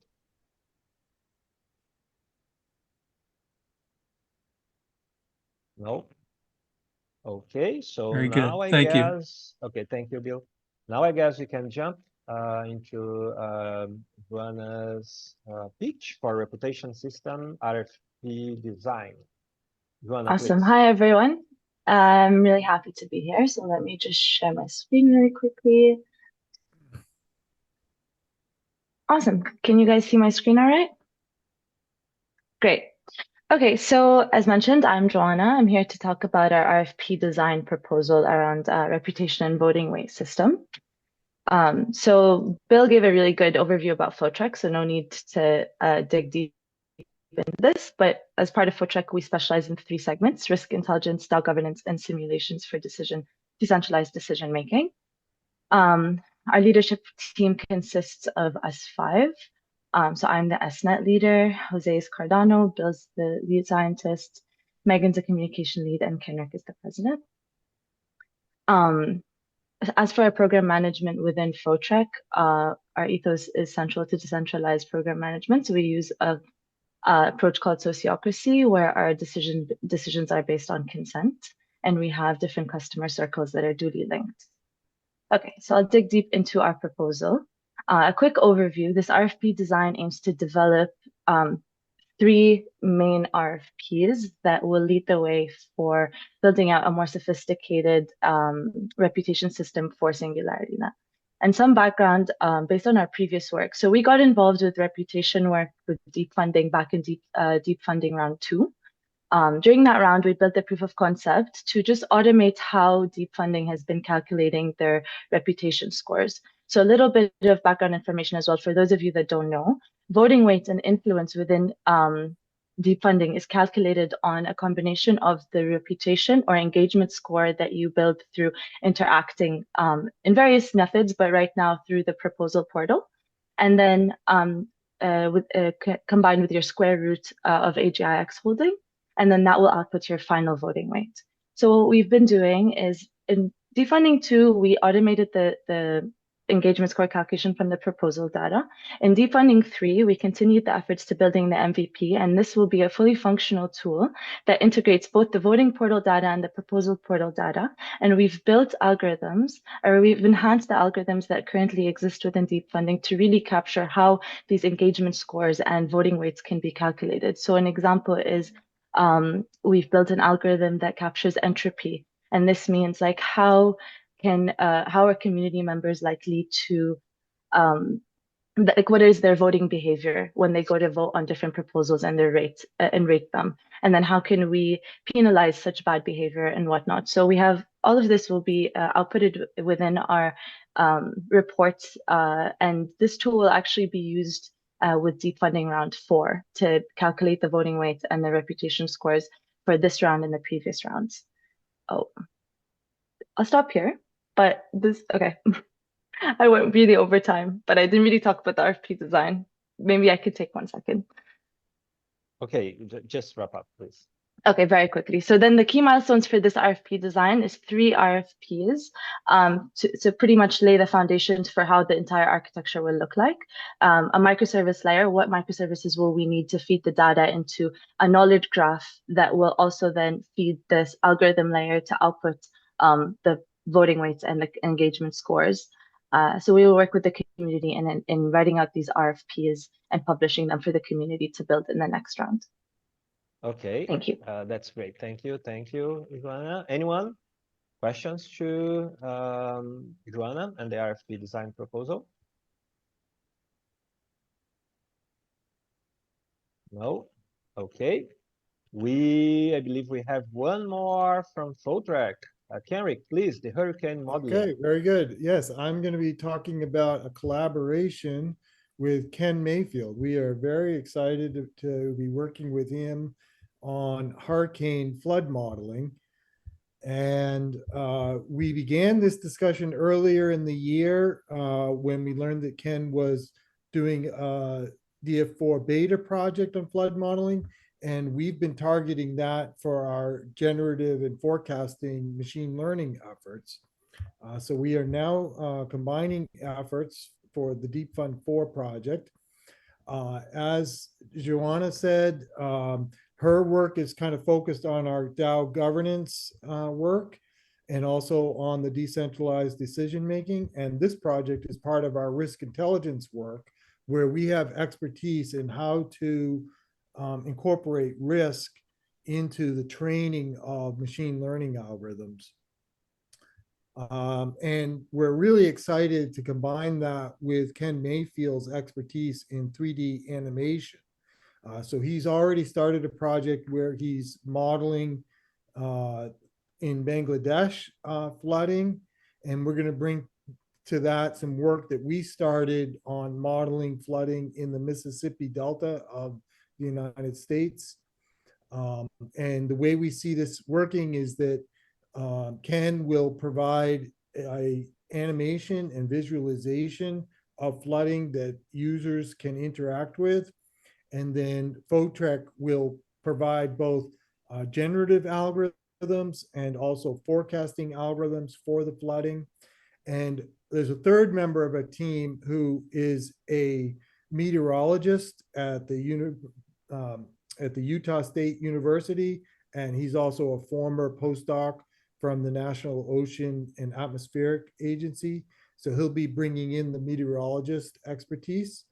And then Joanna, Igor, Amana, Kamani, Ray, and another developer will flesh out a very solid, really talented development team. Ray Mata is joining us to help with the hosting services, which we all know is a challenging aspect, but the critical piece of being able to market these algorithms. We'll start by combining immersion and generation as our second milestone. And then we're looking as our kind of product will be damage assessment reports that will have both this interactive capability and this machine learning infrastructure. And then we're actually putting two milestones together about actually getting this hosted on to the AI marketplace and then starting to demonstrate it with customers.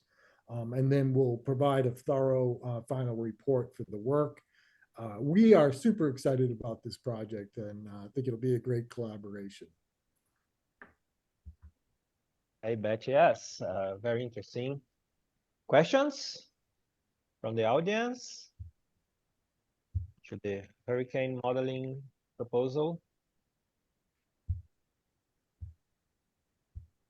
No? Okay, we have one more, which is the last proposal to be pitching. It's from Roberto. Roberto, are you there? Yes, I can see you. It's the Deep Funding Latin Academy, right? Proposal? Correct. Yes. Okay, so please go on. Thank you. This one's a simple one. I imagine you must be tired.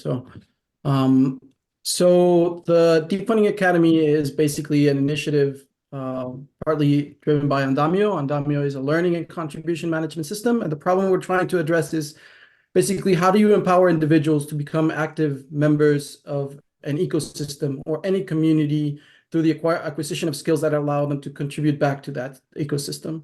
And we're doing that through Web3 infrastructure that onboards members, trains them to deliver on tasks, and encourages them to become contributors with different rewards. The idea is basically to earn on-chain verified credentials. You learn how to do something, you contribute to the ecosystem, you get rewarded. This is a model that we are all familiar with. So the Deep Funding Academy is basically what we think of as an entry point to the Deep Funding and SingularityNET ecosystem. And it works as an academy would. Right now, our curriculum is very basic, and it covers simple things like joining Deep Funding Academy, how to communicate, how to navigate the Singularity and Deep Funding ecosystem. And it gets complicated, a little bit more complicated as we go on, and you learn how to be a Deep Funding proposer, Deep Funding reviewer, or just understanding how your voting power works in Deep Funding and SingularityNET. Basically, what we're trying to add is just another vector of information to that reputation system that was just mentioned a little while ago. This is a basic overview of how the process works. We want to create a network of people, of skilled contributors, basically, that feed the system itself, that can add value back as reviewers, as proposers, as voters. And that activity, those efforts get recorded on chain. So if you're a reviewer, that should work across different Andamio instances. So if you know how to review in Catalyst or Cardano Catalyst, for example, and Singularity, that probably makes you a Uber reviewer. So you're an expert reviewer, and that should count as something. So those credentials would be recorded on chain and therefore immutable, verifiable, and all the advantages that come with that. And basically, we're seeking to expand the Academy to Latin America because we found a natural audience in it. We had the opportunity to just explain to people what was the Deep Funding, and it was naturally, there was natural interest. They showed a real desire for the product.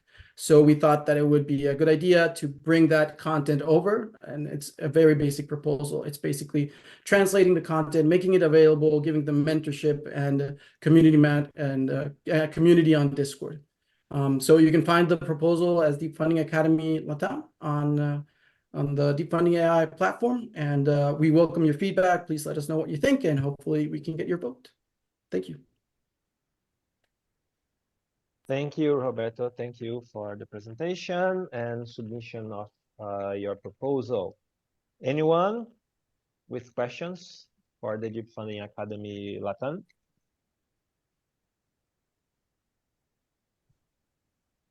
No, I don't think so. Okay, so with that, we have finished about 22 presentations at this point. Very good to have all the engagement. Today is the last day, the third day of the Spotlight event. And I hope you all enjoy it and are quite excited to start the voting phase, to not only having your proposals being voted, but also to be able to contribute with your votes. Okay. Soon we are going to release also a guide of best practices, or the instructions on how to vote. So keep tuned, and we are going to share this through social media and also our website. So with that in hand, you can go to your community, your peers, people that you know, and you can share, also sharing your proposals in order for people to read and have the best information to take this informed decision. Okay.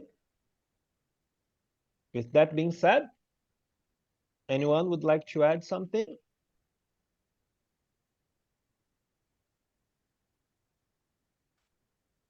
Okay, thank you, Sidan. I'm gonna close the timer now. Okay, and I'm going also to go to the main room now. Okay, you are all invited to get there as well. Thank you, Rafael. You. Thank you, guys. See ya.